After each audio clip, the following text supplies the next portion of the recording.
Assalamualaikum warahmatullahi wabarakatuh. Apa kabar semuanya, kami people dan juga teman hijrah? Alhamdulillah, pada hari Minggu yang cerah ini, insya Allah kita bersama-sama akan belajar dan Alhamdulillah kita diberikan kesempatan oleh Allah untuk bersama-sama menuntut ilmu di acara kami Meet Up Online featuring Hijrah Bank, A Guide to be Financially Barakah. Time to make over your financial habits in Sharia way.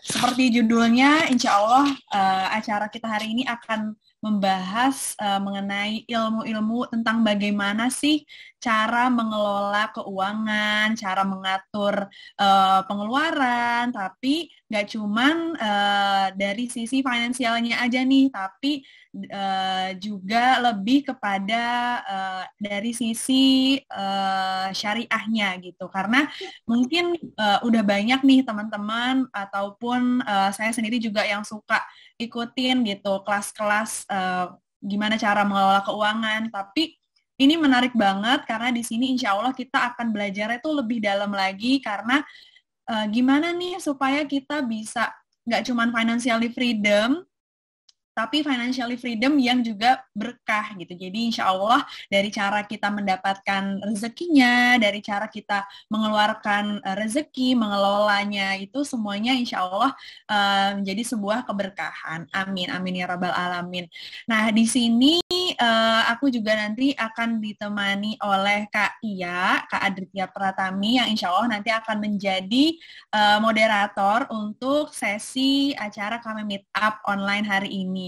Nah, sebelumnya mungkin di sini ada beberapa ya teman-teman yang pernah mengikuti acara kami Meet Up online sebelumnya. Dan alhamdulillah ini merupakan acara pertama kami Meet Up online di tahun 2022. Dan Masya Allah banget, mumpung awal tahun ya, kita kayaknya cocok nih kalau misalnya untuk belajar tentang gimana nih mengelola dan mengatur keuangan. Supaya setahun ke depan nanti kita udah lebih mindful dalam spending, dalam saving, dan juga lebih berkah juga gitu. Jadi semangat mencari rezekinya, semangat untuk mengatur keuangannya itu sudah insya Allah sudah berkah gitu. Nah, terakhir kalau nggak salah kita mengadakan kami Meet Up online itu di bulan November ya Kak Tia ya, itu kemarin bersama dengan teman-teman dari Barakah Indonesia. Jadi alhamdulillah kemarin kita udah belajar tentang bagaimana nih mengatur jadwal, bagaimana mengatur kesibukan supaya hari-hari kita itu berkah gitu. Waktu yang Allah titipkan ke kita itu berkah. Nah, sekarang lebih dalam lagi karena selain waktu yang dititipkan sama Allah, kita juga dititipkan rezeki. Jadi mudah-mudahan di sesi ini kita bisa belajar supaya nanti Allah juga memberikan kita rezeki yang lebih lagi karena kita amanah gitu, karena kita bisa untuk menggunakan rezeki yang diberikan sama Allah secara berkah. Nah, mungkin supaya nggak serius-serius banget nih ya Kak Tia, nanti mungkin sesi sama Kak Tia mungkin akan lebih serius karena nanti ada pembicara yang keren-keren banget, Masya Allah, dan juga nanti ada sharing session juga. Nah, tapi sebelum itu aku mau ngajak ada game sedikit. Jadi untuk di games ini aku minta izin untuk teman-teman, nanti aku akan bagikan sebuah clue. Jadi ada dua quiz ya, dua games. Nah, di setiap games ini nanti aku akan sebutkan 3 clue. Nah, dari clue-nya itu teman-teman harus menebak atau menerka-nerka kira-kira benda apa yang sesuai dengan ciri-ciri atau clue tersebut. Nah, untuk teman-teman yang bisa menjawab, boleh nanti raise hand yang mana paling cepat raise hand, nanti dibuka kameranya dan ditunjukkan kira-kira barang apa sih yang dimaksud gitu. Nah, ini insya Allah barangnya itu gampang dan ada di sekitar. Jadi nanti kalau misalnya mau cari, insya Allah ada di dekat-dekat kita lah gitu. Nanti boleh ditunjukin dan insya Allah nanti untuk pemenangnya kita akan berikan hadiahnya. Nanti dari tim operator dan tim kami atau tim hijrah minta bantuannya untuk dilihat ya siapa yang paling cepat gitu. Oke, kayaknya kita mulai aja ya langsung ya. Mudah-mudahan udah pada siap semuanya. Bismillahirrahmanirrahim. Kalau untuk yang nanti nggak menang gamesnya atau quiznya ini, tenang. Sampai akhir acara nanti di belakang Kak Tia akan punya banyak hadiah lagi dari teman-teman hijrah juga.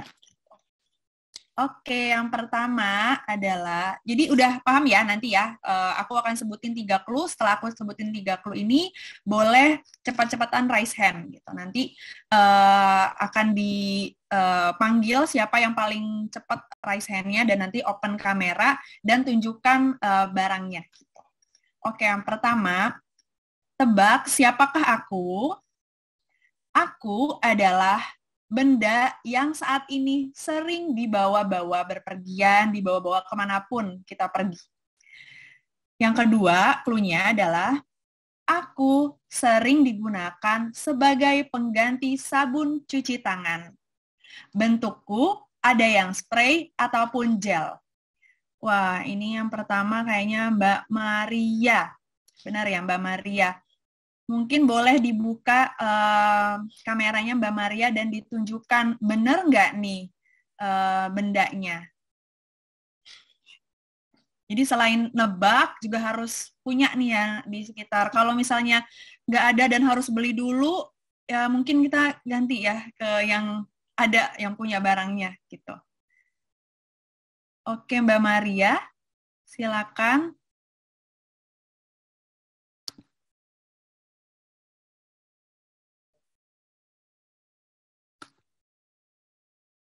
Kayaknya Mbak Maria lagi beli dulu kali ya ini, atau mungkin nggak apa-apa ya, nggak mesti yang udah full kok Mbak, yang udah habis juga nggak apa-apa.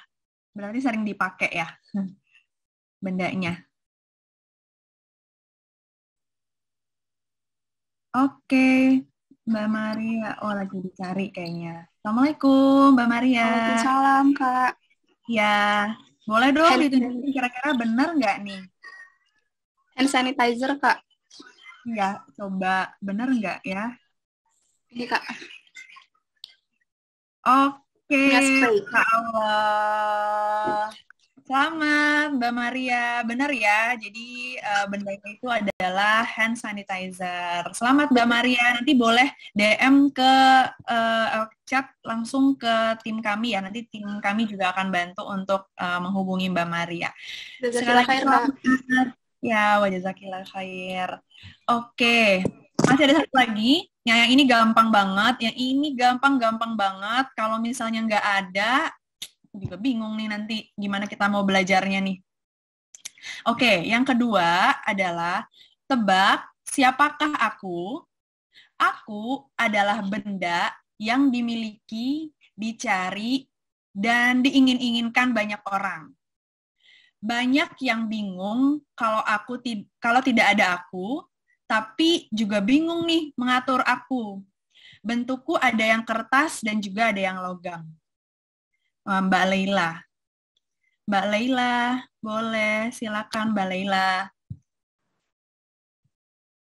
Iya, ini sebentar. Lagi diambil kayaknya diambilnya dari ini ya, dari waduh, Masya Allah, banyak ditunjukkannya. Iya, betul. Jawabannya adalah uang. Selamat, Mbak Leila. Uangnya boleh disimpan lagi kok, Mbak. Nggak perlu dikasih ke kita. Oke, kayaknya itu udah mulai semangat, udah sampai ada yang lari-lari nyari barangnya. Tadi juga yang raise hand juga banyak, dari yang pertama dan juga yang kedua. Masya Allah, kayaknya udah semangat banget nih. Kak Tia udah benar-benar siap mau dengerin sesi belajar kita hari ini. Mungkin untuk selanjutnya aku berikan waktu dan tempat untuk Kak Tia yang akan melanjutkan sesi ini. Silakan Kak Tia. Terima kasih banyak Ica. Assalamualaikum warahmatullahi wabarakatuh, teman-teman semua. Waalaikumsalam warahmatullahi Narasumber, wabarakatuh. teman-teman dari Hijrah, dari Alami Group, dan dari kami People semua. Assalamualaikum warahmatullahi wabarakatuh. Apa kabar pagi ini? Mendung-mendung tapi insya Allah nggak mengurangi semangat teman-teman untuk ini ya, belajar bareng, ngobrol bareng. Kita di sini lebih banyak ngobrol. Nanti kita juga akan mendengarkan dari narasumber yang insya Allah pastinya kompeten banget, dan aku juga nggak sabar banget. Nah teman-teman, tadi kalau dari Ica ya udah dijelaskan juga apa sih kami meet up itu gitu kan. Nah kita tuh udah harusnya offline, tapi qadarullah ini pandemi, jadi kita mengadakan online agar tetap kita bisa bersilaturahmi nih sama teman-teman semua gitu, dan nggak cuman ngobrol-ngobrol kosong, tapi insya Allah teman-teman juga dapat more knowledge gitu, pengetahuan yang lebih tentang kehidupan kita sehari-hari gitu. Nah, kalau buat teman-teman ada mungkin ya yang belum berkenalan dengan kami, apa sih kami itu? Kami itu modest brand, kita tuh modest brand, nggak cuma muslim ya, jadi sebenarnya every person bisa pakai, semua wanita bisa pakai. Kita mengutamakan di high quality, timeless bajunya gitu ya, produk kita, so you can pass on generation, bisa dipakai more than 5 years, maybe aku masih punya yang 5 years ago gitu, karena kami sendiri tuh udah 13 tahun, Masya Allah, jalan 13 tahun ini, doain ya, kita bisa sama-sama terus, dan kami ini tuh ada bertiga, makanya sangat meng-empowering a woman to do their best gitu, karena di balik setiap wanita itu pasti punya apa ya, jangan bilang walaupun cuma ibu rumah tangga sih, karena semua tiga kami people ini, tiga founders ini adalah berawal dari seorang ibu rumah tangga yang mencari pekerjaan yang mungkin lebih barokah karena bisa berkumpul sama keluarganya gitu, walaupun tetap mempunyai pekerjaan gitu ya. Nah, di kami sendiri tuh kita punya kami people, teman-teman hijrah gitu. Kami people ini adalah, mungkin nanti teman-teman hijrah ini akan soon, atau ini udah jadi kami people ya, Ca, karena udah tergabung dengan acaranya kami. Nanti bisa dilihat lagi di IG-nya kami people, kami idea.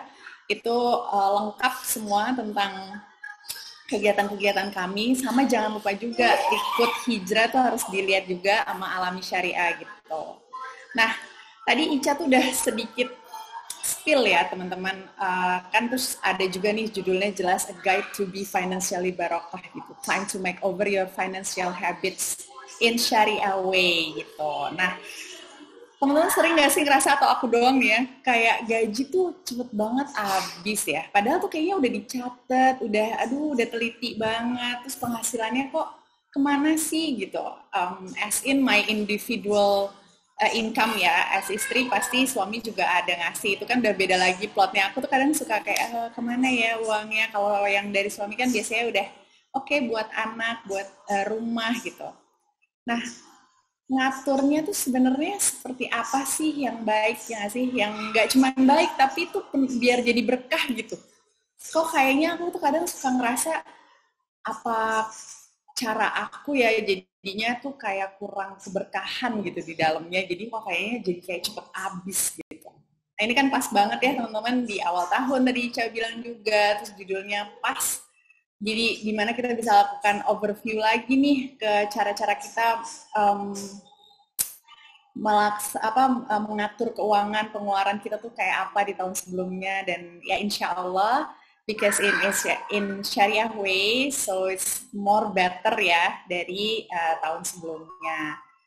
Nah, kita tuh beruntung banget nih, kami ini beruntung banget bisa berkenalan dengan Hijrah Bank. Masya Allah, Hijrah Bank ini sebenarnya belum launching, jadi teman-teman mungkin nih orang-orang pertama yang mengetahui dan akan dapat hadiah langsung dari Hijrah Bank nanti, karena mereka soon baru mau launching, karena Hijrah Bank ini adalah bagian dari Alami Group atau Alami Syariah. Nanti teman-teman bisa lihat tuh, tadi videonya udah sangat jelas banget ya, si Alami Group ini tuh punya apa aja sih, ada Alami Syariah, Arkom Accelerator, Hijrah Bank ini sendiri, dan Alami Institute. Itu lengkap banget semuanya di Instagramnya mereka, jangan lupa dicek. Nah, salah satu narasumber kita hari ini adalah salah satu ini ahli atau expert banget di bidangnya, yaitu Muhammad Triarso, atau kita biasa manggilnya Mas Arso ya, Mas. Assalamualaikum, Ya. Mas Arso. Waalaikumsalam. Nah, selamat pagi. Ya. Suara saya jelas ya? Jelas ya? Jelas. Oke, siap. Mas Arso ini menarik sekali loh. Mas Arso itu sebenarnya lulusan ITB, teknik sipil, tapi berkarirnya di perbankan, Masya Allah. Dan Mas Arso ini mengambil sertifikasi financial advisor. So, aku nggak sabar banget sini untuk dapat ilmu dari Mas Arso. Karena aku sangat-sangat butuh sini kayak how to di 2022 ini lebih baik, dan kita punya Hijrah Bank ini yang aku juga selalu bilang sama salah satu temen aku yang di Hijrah Banknya, kapan launchingnya? Karena aku paling males mas ke bank, harus ngantri, terus harus isi-isi banget gitu kan, terus pas dibilang ini the first digital bank ya gitu, nggak perlu repot banget, terus jadi kayak aduh buruan gitu kan. Nah, selain Mas Arso, kita punya Mbak Fendri, tapi mungkin Mbak Fendri lagi masih ini anaknya kali ya. Nah, Mbak Fendri ini ibu rumah tangga, istri dari Bapak Benak Ribo, punya 2 anak, double Z kalau dia bilangnya. Seorang content creator juga, part dari Hannah Indonesia. Nanti Mbak Fendri akan lebih bercerita sama kita pengalamannya Mbak Fendri berhijrah finansial di syariahnya, dengan syariah way-nya. Ini tanpa lama-lama lagi, daripada aku kebanyakan ngoceh ya mas, silahkan kita bisa, ini Mbak Fendri, Assalamualaikum.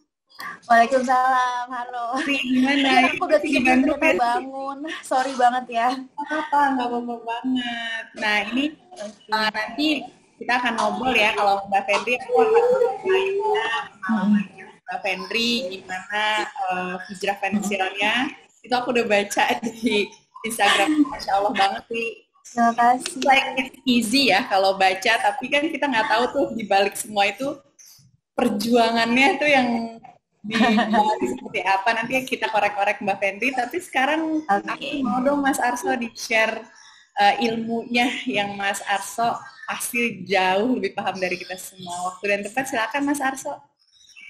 Ya, makasih Mbak Tia, Mbak Fendri, teman-teman semua dari Kami People ya. Alhamdulillah kita santai aja ya di pagi ini ya, kita akan coba sedikit sharing mengenai financial planning. Ini yang akan share dari saya. Ya, gitu ya. Oke, siap. Teman-teman, boleh. Oke.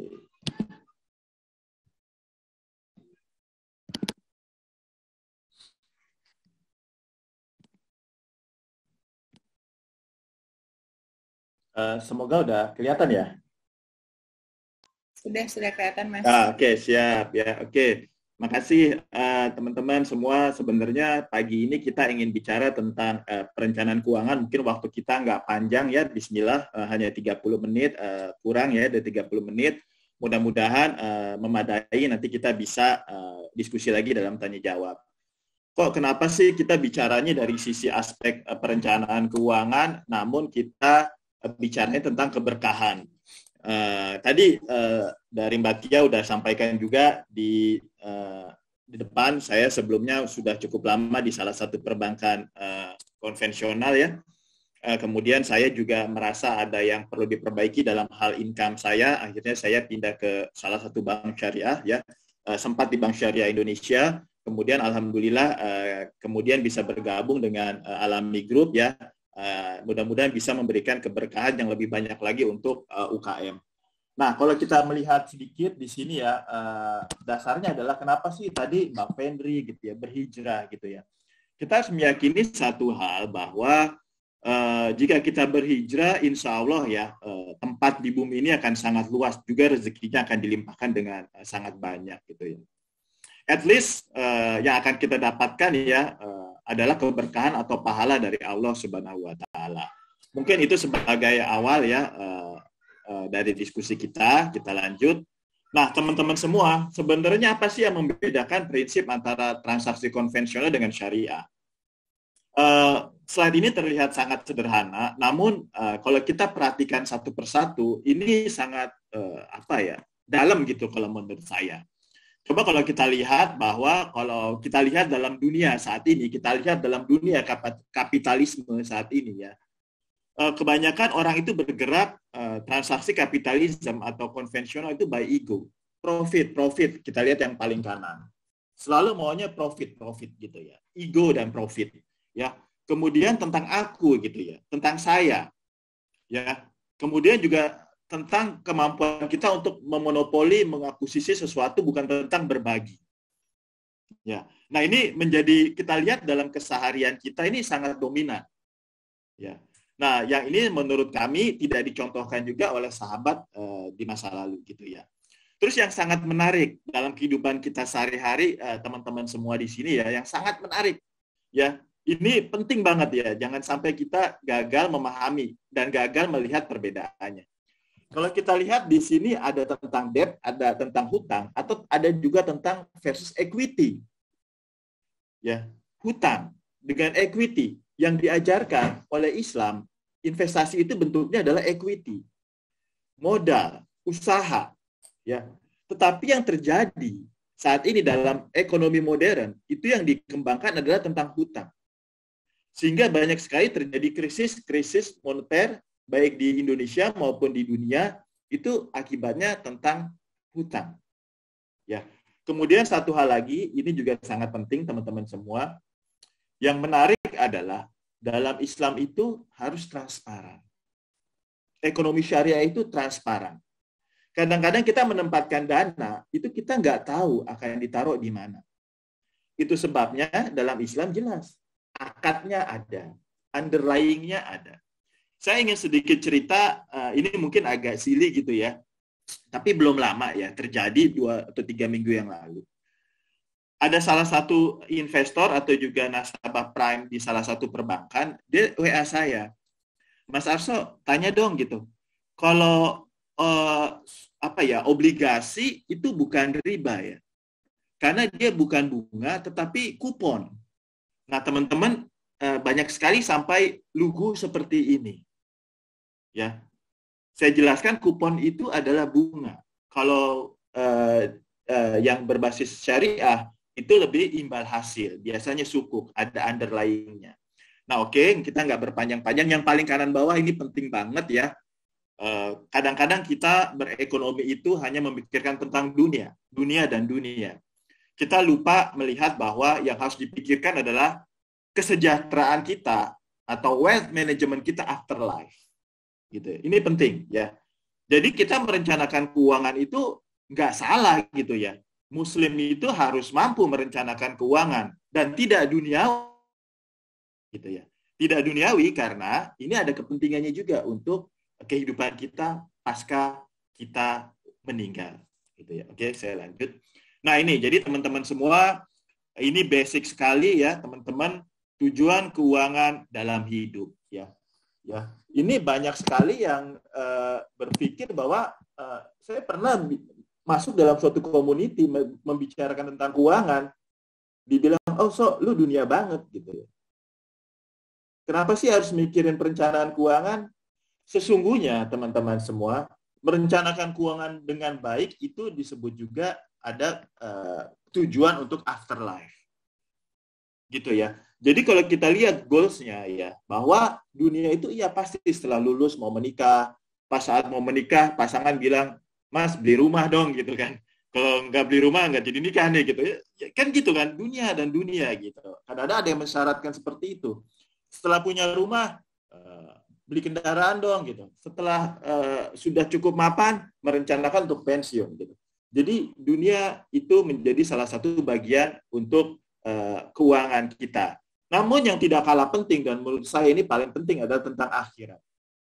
Ya, bahwa kita paham bahwa kita harus memberikan ilmu atau kita sendiri harus menuntut ilmu untuk mencapai kebahagiaan di akhirat. Belajar agama, belajar Quran, masukin anak-anak di sekolah Muslim yang baik, mampu berbahasa Inggris, mampu menghafal Quran. Nah, ini butuh biaya. Dan itu adalah amal jariah kita. Itu adalah tujuan untuk akhirat. Kemudian satu lagi adalah berbagi, ziswa. Persis kemarin karena kita santai gitu ya, kemarin saya baru berkunjung ke rumah mama saya gitu ya. Dia nanya, almarhum papa ada sedikit uang, taruh di mana? Gitu ya. Kemudian baru meninggal 3 bulan yang lalu. Saya bilang tolong kasih untuk pembangunan sekolah, pembangunan masjid, wakafkan. Jadi teman-teman semua di sini, bismillah gitu ya.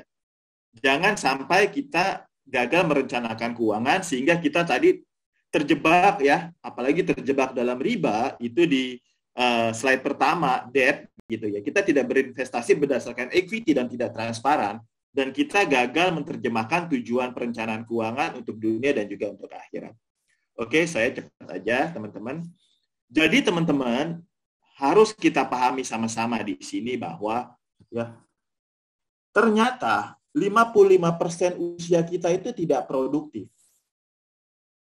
Ya, yaitu pada masa kita masih kecil ya, minta uang oleh orang tua, dibiayai sekolahnya, dan masa kita ditambah kita setelah pensiun, kita tua. Yang jadi problem atau yang menjadi tantangan adalah pada saat kita memasuki usia tua, ya ternyata kita menjadi lebih konsumtif. Ya, nah ini kritikal. Kadang-kadang kita berpikir, oh nanti udah tua kita nggak perlu apa-apa. Tapi ternyata pada saat setelah tua, kita lebih konsumtif. Tiap bulan ke rumah sakit, gitu ya.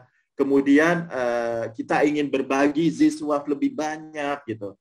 Kadang-kadang kita ingin berbagi untuk lingkungan sosial dan untuk keluarga, gitu. Nah ini, jadi teman-teman semua, kita merencanakan untuk pensiun itu baik. Karena kita jangan sampai menyusahkan lingkungan kita dan kita tidak bisa menjaga nikmat sehat kita dan kita juga tidak bisa berbagi dengan optimal gitu ya. Kadang-kadang kita suka dengar nanti gue berziswaf setelah saya tua karena pas muda sibuk banyak gaul gitu. Ternyata nanti pas tua nggak punya uang juga untuk berbagi. Nah ini kan menjadi tantangan gitu ya. Oke, kita lanjut. Nah, teman-teman semua ya, bismillah. Ini yang paling menarik sebenarnya. Tadi di pertama kita udah melihat di An-Nisa ayat 100 ya. Sebenarnya Islam itu futuristik banget. Islam itu very futuristik. Kenapa? Coba kita lihat. Nabi Yusuf dikenal dengan nabi yang tampan gitu ya. Tapi yang suka lupa diangkat adalah bahwa Nabi Yusuf itu adalah bendahara terbaik di salah satu kerajaan. Dan sudah dicontohkan oleh Nabi Yusuf bahwa ya ini surat 47 dan 48. Ini sama dengan diskusi kita nanti ke belakang. Ya. Intinya adalah kalau kamu bekerja, kamu bertanam 7 tahun lamanya, ya. Kamu bekerja, ya, ada income, ada hasil, ada buah, jangan dihabisin katanya. Ya. Sedikit aja kamu pakai untuk makan. Karena kenapa gitu ya? Nanti akan datang masa krisis moneter.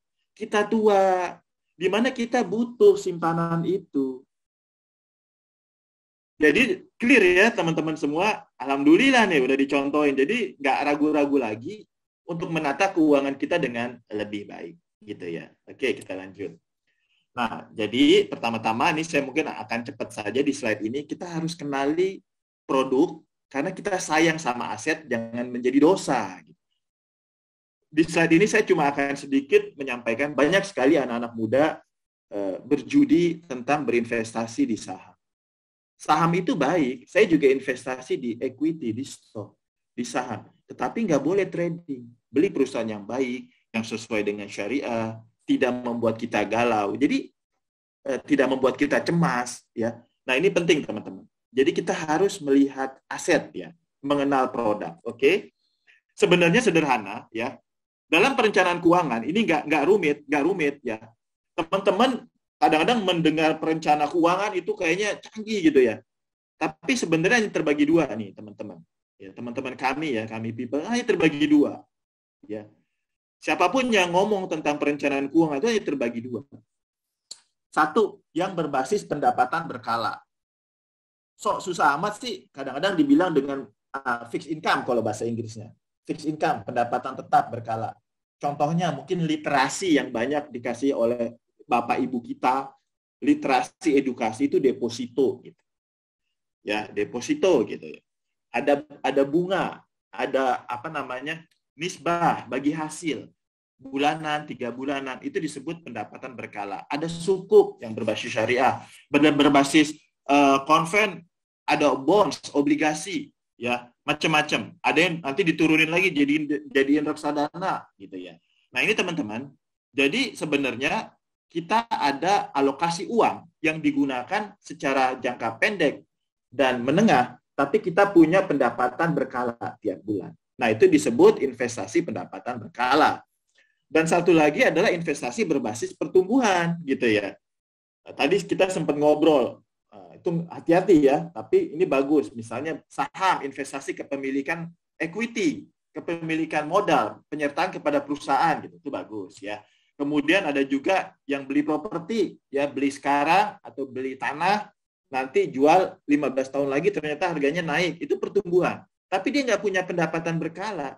Emas misalnya, ini juga literasi yang paling sejak kita kecil diajarin, deposito dan emas gitu ya. Emas itu juga kita beli sekarang, mungkin kita jual 10 tahun lagi. Jadi kita nggak punya income berkala di sini, kita nggak punya pendapatan berkala di sini. Oke, lanjut. Nah, ini mungkin sangat teori sekali ya. Teman-teman pasti mungkin sudah banyak yang tahu, saya nggak akan membahas terlalu banyak di slide ini. Yang paling penting adalah basic investasi itu adalah emas dan deposito. Karena ini yang kita diajari dari kecil. Jadi pemahaman orang Indonesia, investasi itu apa? Emas, deposito. Gitu. Tapi tadi kita udah dapat sedikit ya pengetahuan bahwa emas itu tanpa income. Jadi kita lihatnya jangka panjang karena pertumbuhan. Deposito itu jangka waktunya pendek, termasuk kategori pendapatan berkala. Tapi hasilnya apakah oke apa enggak? Nah, ini nanti teman-teman lihat sendiri. Intermediate, kita bicaranya sukuk. Kalau di konven ada yang disebut surat utang, obligasi gitu ya. Nggak ada underlying, pokoknya utang gitu kan. Cuma dilihat papernya, oh company-nya bagus gitu ya. Oke. Kemudian ada yang sifatnya advance. Nah, jadi tadi kita bicara saham, P2P, ya, peer-to-peer lending, private equity. Dulu saya banyak belajar di perbankan konvensional, kita join dengan private bank di luar negeri. Bangga banget gitu cerita bahwa orang barat bikin investasi private equity. Ini yang diajarkan oleh Islam sebenarnya. Tapi orang Indonesia sendiri bicaranya hutang. Ini yang kadang-kadang kita sedih gitu ya. Maksudnya deposito tapi bank konven gitu ya. Kemudian ada lagi yang kita sebut misalnya bonds, obligasi, utang. Padahal diajarkan oleh Islam itu adalah penyertaan dalam modal, transparan, equity gitu loh. Jadi yang tren memakai ilmu-ilmu Islam untuk berinvestasi itu justru dari kalangan barat. Kayaknya kita gagal melakukan literasi dan edukasi tentang produk keuangan di sini. Oke, ini baru tahap awal, nanti kita bisa lebih lanjut lagi. Dari sisi resiko, pastinya dalam berinvestasi ada resiko yang harus kita kenal. Tabungan, deposito gitu ya. Kemudian tadi kita bicara mengenai ada surat utang pemerintah, kemudian ada peer-to-peer ya, kemudian juga saham. Saham ini adalah investasi yang beresiko tapi hasilnya tinggi. Tapi ini oke selama kita memikirkan tentang fundamentalnya juga jangka panjang. Ini proven, ini baik gitu ya. Nanti kita bisa diskusi pada saat tanya jawab jika ada yang ingin bertanya.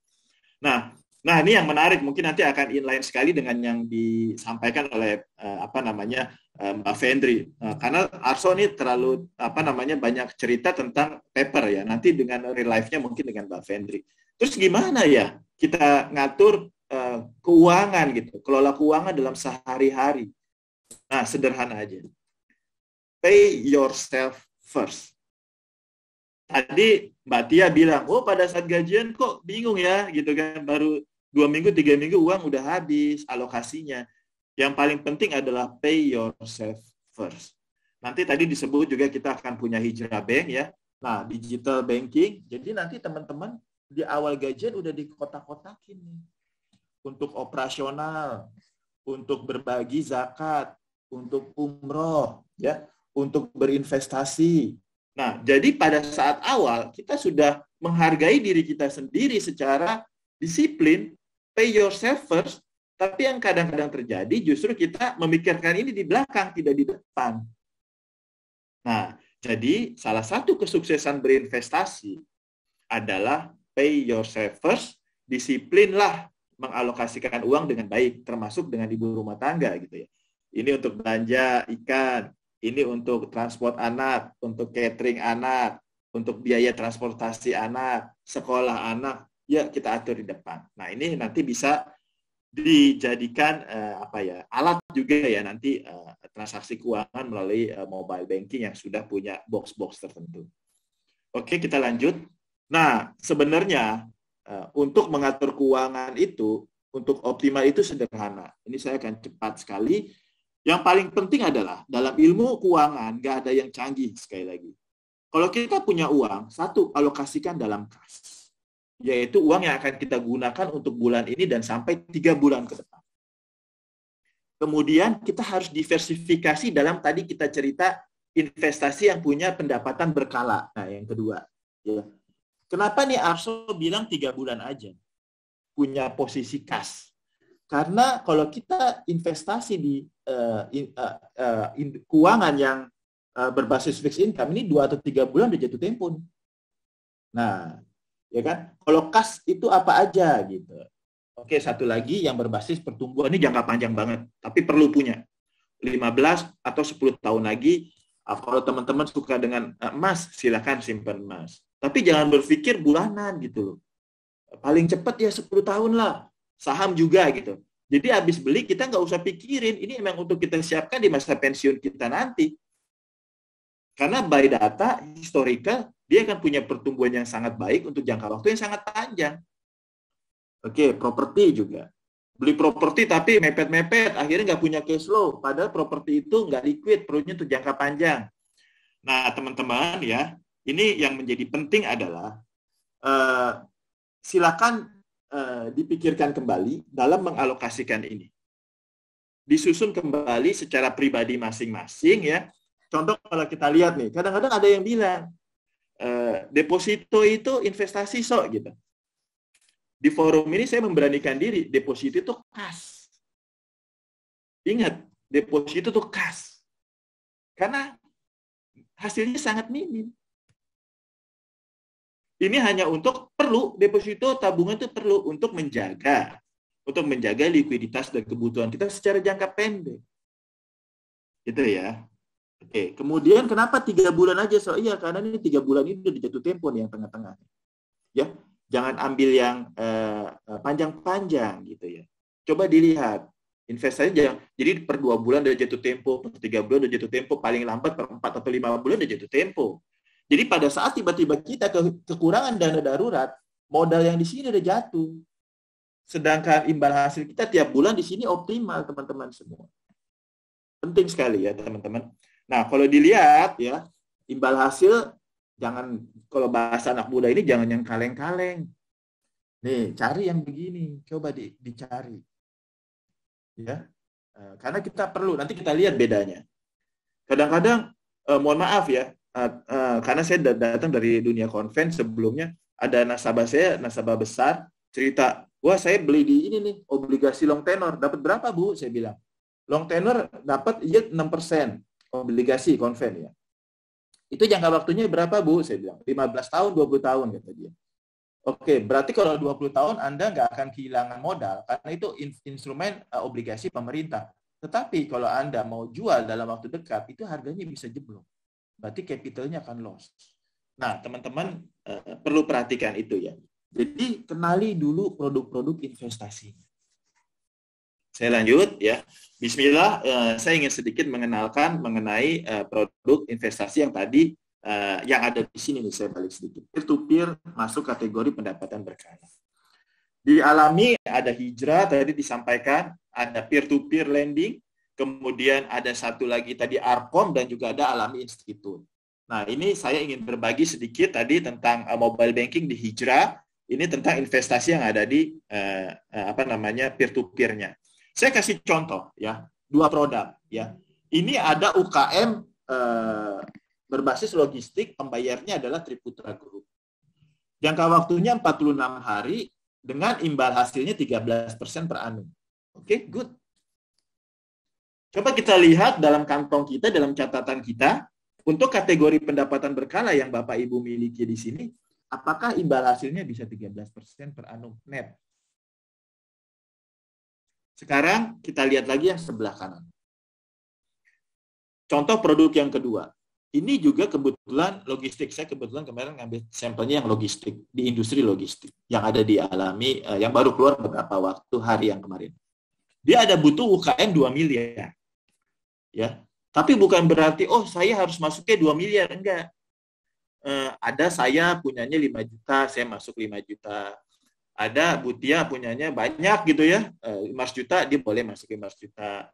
Mbak Fendri, oh saya masuk 100 juta. Nanti terkumpul 2 miliar, kita placement, kita bantu UKM ini.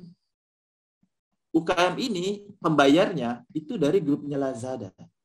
Jadi Alami itu memanage payer-nya atau invoice dari yang dibiayainya oleh grup-grup besar. Sehingga resikonya menjadi terkontrol. Alhamdulillah sampai saat ini tingkat keberhasilan bayarnya masih di 100%.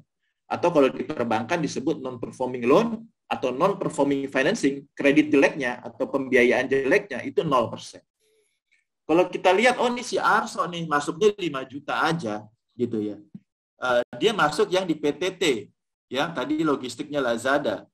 Yang tadi Lazada, PTT punya kebutuhan 2 miliar, Arso punya duit cuma 5 juta. Di boxnya Arso cuma ada 5 juta untuk bulan ini, karena ingin diinvestasikan, ya, dia taruh nih. Nah, si Arso dapatnya 14,3. Nah, sesuai di sini term sheet-nya. Jadi Arso akan mendapat pada saat jatuh tempo setelah hari ke-42 akan dapat 5 juta plus 83.400. So kecil banget, 5 juta dapatnya 83.000 buat beli paket McDonald udah habis gitu ya. Ya kan? Nah, kadang-kadang kita ya gagal memahami bahwa apa ya? Kalau bahasa konvennya itu bunga berbunga. Saya lupa bahasa keuangannya. Tapi bahasanya adalah kita reinvest lagi apa yang kita punya. Kita lihat kejutannya. Nah, teman-teman. Ya, teman-teman di sini kalau kita lihat. Kalau saya taruhnya di deposito dengan modal saya 50 juta, selama 10 tahun saya investasikan, ya, agak sedih lihat slide ini. Jadi 50 juta cuma jadi 67 juta. 10 tahun nih, 120 bulan. Namun literasi yang terjadi di Indonesia menganggap bahwa deposito itu adalah investasi. Deposito bagus, alokasi kas. Kita baru bandingkan tidak dengan equity stock yang berdasarkan pertumbuhan jangka panjang. Kita hanya membandingkan dengan yang investasi berdasarkan pendapatan berkala tapi peer-to-peer yang ada di Alami. Gitu ya. Dengan imbal hasil 15% per annum, ya. Dan kita reinvest lagi setiap 3 bulan. Masya Allah, jauh hasilnya teman-teman semua. 50 juta pada waktu yang sama kita tempatkan, ya, dengan imbal hasil yang lebih baik, akhirnya dapatnya 218 juta. Kalau kita lihat, wow, luar biasa, 436 dari pokok, sedangkan kalau deposito hanya 134% dari pokok, dan itu kita lakukan selama 10 tahun. So, supaya happy ending gimana nih? Gitu. Jadi teman-teman, mudah-mudahan punya bayangannya dalam diskusi singkat ini bahwa kok ngomonginnya si Arso tentang pertumbuhan uang. Kita ini ingin berkah gitu. Mudah-mudahan kalau kita punya uang yang lebih baik, kalau diniatkan untuk agama Allah, untuk pensiun kita, untuk berbagi, ya. Terus untuk nggak nyusahin orang kalau kita sakit pada saat kita tua, ziswaf, wakaf, bangun masjid. Rasanya ini penting untuk kita pertimbangkan. Toh kita memperolehnya dengan industri yang halal. Sorry, saya balik sedikit ya. Di peer-to-peer itu kenapa lebih ke kayak barat yang diajarin, yang diimplementasikan, kayak private equity. Satu, transparan. Ya. Teman-teman ngelihat PTT itu nanti sebenarnya ke bawah ini lengkap nih teman-teman. Ini PTT ini apa gitu, bisnisnya apa, pembayarnya apa, pemiliknya siapa, transparan, aset base, risk sharing, imbal hasilnya lebih optimal. Ingat, karena syariah ekonomi itu tidak sekedar etik ya, tidak sebesar kosmetik. Jangan sampai syariah investment, syariah ekonomi itu hanya sebagai kosmetik. Transparannya nggak keluar, aset base-nya nggak keluar, risk sharing-nya nggak keluar, ya. Nah, ini sebenarnya ilmu-ilmu ini justru dipakai oleh teman-teman kita untuk berinvestasi dari barat. Gitu ya teman-teman, mudah-mudahan punya gambaran ya, salah satu produk ya yang saya kasih bayangan di pagi ini ya. Alhamdulillah secara grup memiliki 3 bagian ya, tiga bagian. Ada tadi saya sedikit cerita tentang Alami peer to peer, kemudian alhamdulillah bismillah dalam waktu dekat gedung kita Bank Hijrah akan pindah ke Pondok Indah sehingga teman-teman bisa untuk reach out-nya lebih mudah. Kemudian kita juga bangga sekali ingin mengedukasi, memberikan social impact. Kita mendidik para UKM, kita besarkan free, kita latih ya dengan pelatih-pelatih yang sangat profesional ya di bidangnya, pejabat-pejabat yang punya giro syariah, kita latih. Kemudian kita juga memahami bahwa orang kadang-kadang nganggap syariah sama konven sama aja.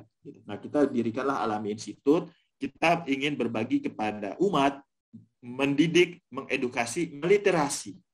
Sehingga pemahaman tentang industri syariah, ekonomi syariah menjadi lebih baik. Kami memiliki Alami Institute. Oke, makasih ya. Itu sedikit sharing dari saya. Mudah-mudahan nggak terlalu cepat ya. Sebagai penutup ya, jadi kita pastikan ya, kita harus makan yang halal ya, rezeki yang halal, yang baik juga. Kita jangan sampai justru ilmu Islam ya, kita kecilkan, yaitu transparan, asset based, resharing. Justru kita membesarkan ilmu-ilmu konven atau barat, yaitu kita melihatnya berdasarkan hutang. Demikian yang bisa saya sampaikan. Nanti kita bisa lanjut tanya jawab. Terima kasih. Assalamualaikum warahmatullahi wabarakatuh.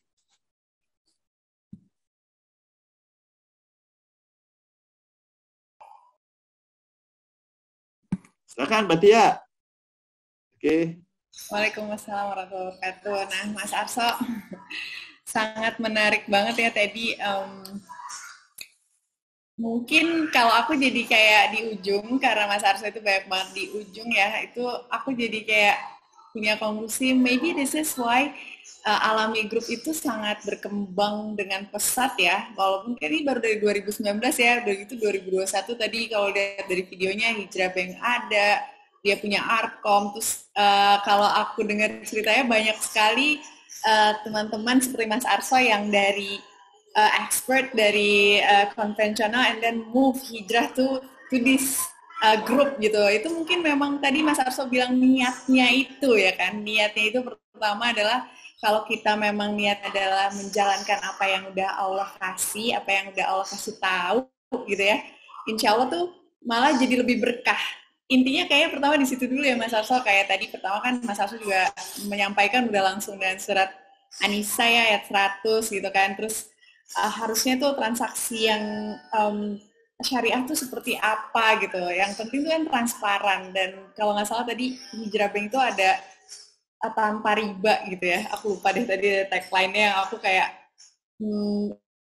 itu oh ya benar banget sih. Memang karena kalau jujur buat aku sendiri ya Mas Arso, kan tadinya kita juga semua banyak sekali lah di bank konvensional ya. Aku khususnya gitu ya, memakai bank konvensional gitu sampai akhirnya one of guru aku bilang kayak kalau kamu nggak berhijrah sekarang, at least dengan cuma memindahkan uang kamu gitu ya ke bank syariah, kapan akan mulai gitu?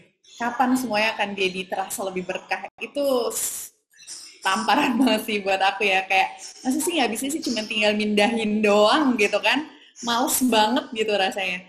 Tadi juga Mas Arso, aku merencanakan keuangan tuh life and afterlife. Well, is actually at the end kalau niat kita memang Allah ya, Mas Arso bener nggak sih nih aku? At the end semuanya itu afterlife ya nggak sih? Kalau rumah kita niatnya untuk punya tempat ibadah, apalagi kalau seorang pria kan menaungi keluarganya yang niatnya juga karena Allah gitu, insya Allah semua itu akan jadi itu yang di situ mungkin ya terasa keberkahannya gitu kan ya. Benar nggak sih Mas Arso? Aduh aku kayaknya harus banyak belajar deposit itu aku masih out of reach banget deh buat aku kayaknya. Masih bingung, kayaknya aku baru di posisi pertama yang tadi alokasi kas gitu. Dan bener sih Mas Arso bilang tadi, kayak deposito di bayangan aku tuh masih untuk yang lebih jangka panjang ya. Ternyata sebenarnya enggak ya Mas Arso, kalau tadi lihat dari perhitungan Mas Arso, jauh banget gitu. Nah ini coba nih sekarang kita beralih, nanti teman-teman kalau punya pertanyaan boleh di chat langsung, nanti kita akan pull di ujung ya, jadi kita bisa langsung dengerin Mas Arso dan Mbak Fendri bagaimana Mas Arso dengan kemampuannya, teori semuanya, dan pasti juga aplikasinya juga Mas Arso jago. Nah Mbak Fendri dengan kemampuannya sebagai ibu-ibu ya kan, kita di sini ibu-ibu pengennya belanja, Gojek, Grab gitu kan ya Mbak Fendri, kalau aku lihat di Instagram kamu ya, itu yang suka tidak terkendali dari ibu-ibu kayaknya pengeluarannya. Nah, aku langsung masuk ke Mbak Fendri dulu ya Mas Arso ya. Nanti kita ketemu lagi, teman-teman jangan lupa kalau mau ada pertanyaan tadi untuk Mas Arso bisa langsung di chat, boleh mungkin private-nya ke Mbak Azalia dari Hijrah. Mungkin itu ya, nanti atau ke aku juga boleh, atau di chat kalau nggak mau ketahuan namanya tadi di private, kalau enggak boleh langsung di chat room-nya aja. Nah ini Mbak Fendri, Assalamualaikum. Waalaikumsalam warahmatullahi wabarakatuh. Halo Mbak Tia. Apa kabar? Katanya dari Bandung ya? Masih di Bandung, masih di Bandung. Masih di Bandung, oke. Nah ini Mbak Fendri ini kalau teman-teman ngikutin Instagramnya, Masya Allah banyak banget, bukan cuma keuangan tapi kehidupan ibu-ibu sehari-hari yang sangat bermanfaat. Aku suka ngeliatnya. Terus habis itu Mbak Fendri, kita langsung ngobrol aja kali ya, biar nanti banyak pertanyaan di belakang ya bareng Mas Arso juga ya. Ini sebenarnya menurut Mbak Fendri sendiri, konsep keberkahan itu seperti apa sih gitu? Percaya nggak sih ada berkah di dalam setiap rezeki kita tuh, ada nggak sih? Bismillahirrahmanirrahim. Sebelumnya aku mau makasih dulu buat kami dan Alami Group yang udah ajak aku ke sini. Buat teman-teman yang udah datang ke sini, perkenalkan aku Fendriana. Sebenarnya aku di sini tuh bukan expert ya. Jadi emang ini yang aku share tuh berdasarkan pengalaman, tapi dengan apa yang aku dengar dari Mas Arso tadi jadi belajar banget sampai aku catat. Jadi makasih juga Mas Arso penjelasannya. Dan menurut aku konsep keberkahan itu aku ya tentu saja aku percaya ya konsep keberkahan itu apa. Dan bedanya tuh gini loh, kalau misalnya kita dapat rezeki gitu ya, berupa materi gitu. Mungkin kalau orang-orang lain gitu mikirnya ya udah dapat uang, kumpulkan uang sebanyak-banyaknya. Tapi kalau berkah tuh kayak lebih dari itu gitu. Dari rezeki-rezeki tersebut, misalnya dari bentuk materi tadi, ada manfaat yang bisa kita berikan ke banyak orang. Dan juga itu dari segi kita keluar, dari segi ke diri kita sendiri, kita juga merasa apa ya, ada perasaan tenang gitu loh. Itu yang terpenting sih, kan kita merasa tenang dengan apa yang kita dapat. Seperti misalnya rezeki halal, pasti kita juga buat dipakai makan, pakai apa-apa kan lebih tenang gitu ya. Karena mungkin untuk kita yang belajar nih di sini ngerti lah kalau misalnya apa sih efeknya kalau kita mengkonsumsi misalnya rezeki yang tidak halal kayak gitu. Dan suamiku pernah diskusi bareng aku juga, kalau menurut dia tuh berkah itu tuh ujung-ujungnya adalah mendekatkan kita ke Allah gitu. Jadi misalkan kayak ada teman yang baru buka usaha gitu kan, semoga usahanya berkah ya. Nah itu maksudnya dengan dia membuka usaha itu, dia bisa jadi lebih dekat sama Allah, lebih sering beribadah, lebih sering bersyukur. Jadi menurut aku tuh begitu ya rasanya berkah gitu. Bukan cuma sekedar dapat banyak duit ya, tapi tangan di balik semua itu. Karena sebenarnya level cukup untuk tiap orang itu kan beda ya. Terus kan kita juga sering dengar ya kalau misalnya kadang pendapatan bertambah malah kok bukannya bisa bukannya nabung, tapi malah jadi kayak kebutuhannya kok jadi makin banyak ya. Padahal kayak padahal kalau dilihat tuh kayaknya yang ini nggak butuh-butuh banget, tapi kok jadi butuh karena kok kayak kita punya uang lebih gitu ya.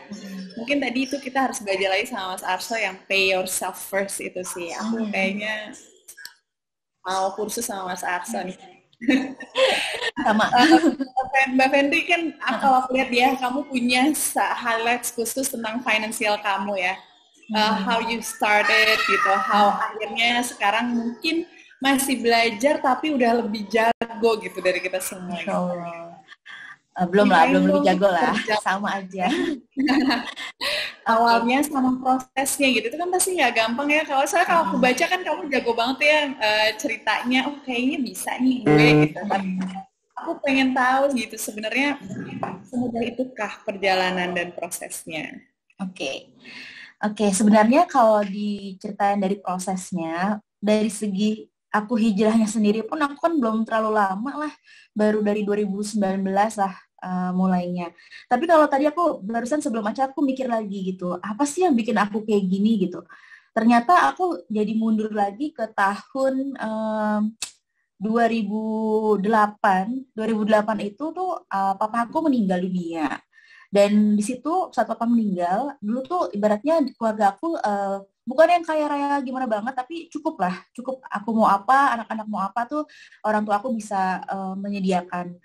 Nah, pas papa meninggal, aku baru tahu kalau ternyata papa aku tuh punya utang kartu kredit banyak gitu nominalnya, dan aku kaget, terus gimana kayak gini bayarnya gimana. Dan pokoknya waktu itu tuh mamaku tuh ibu rumah tangga waktu itu, jadi bukan lumayan lagi deh, struggling banget untuk bangkit. Dan posisinya aku sama kakak aku tuh kuliah, kakak di Bandung, aku di Bogor, dan adik aku tuh masih sekolah SD gitu. Nah, terus abis itu di situ pertama sih edukasinya dari mama bilang, kamu nanti kalau udah dewasa, udah punya uang sendiri, nggak usah pakai kartu kredit ya gitu. Itu aku ingat, itu doang, bekal tuh sebenarnya itu doang gitu. Jadi sampai gede aku pernah nyobain kartu kredit waktu belum hijrah lah gitu. Tapi makanya kayak kartu kredit pakai langsung bayar kayak gitu biar nggak kena bunganya gitu. Tapi makin kesini kayak ngapain gitu kan, ngapain sih pakai nyicil kalau emang belum sanggup ya nggak usah belilah kayak gitu. Dan pas 2019 ini tuh saat aku dan suami memutuskan untuk belajar untuk lebih tahu Islam, dan sebelumnya tuh kayak pintu-pintu informasi yang tadinya ketutup tuh rasanya tuh kebuka semua, tek gitu. Belum semua mungkin ya, maksudnya banyak gitu. Kayak hal-hal yang aku nggak tahu, yang dulu kayak normal aja deh. Kan kita udah tumbuh dengan itu. Oh ya, nggak boleh. Nggak boleh gitu. Jadi sebenarnya lumayan kaget, apalagi masalah bank ini kan kayak, ya ampun, emang kenapa sih cuma nyimpen duit doang kok rempong banget gitu, kenapa harus pindah-pindah sih kayak gitu. Tapi ternyata saat waktu itu dengar beberapa kajian tentang harta halal haram gitu-gitu, wah lumayan deg-degan ya. Kayak oke, ini bukan cuma buat aku tapi buat keluargaku, buat anak-anakku. Dan karena ya visi keluarganya sendiri kan kita pengen bisa masuk surga sama-sama gitu kan. Jadi kayak harusnya segala keputusan yang kita lakukan di dunia ini tuh menuju sana dong, jangan sampai ada yang menghambat gitu. Mungkin prosesnya juga belum sempurna, tapi yang bisa dirubah ya udah dirubah yuk gitu. Nah, keputusan untuk memakai cara mengatur keuangan kayak sekarang itu sebenarnya juga gara-gara melihat habit aku sama suami aku. Jadi aku sama suami aku ini dua-duanya orang yang konsumtif.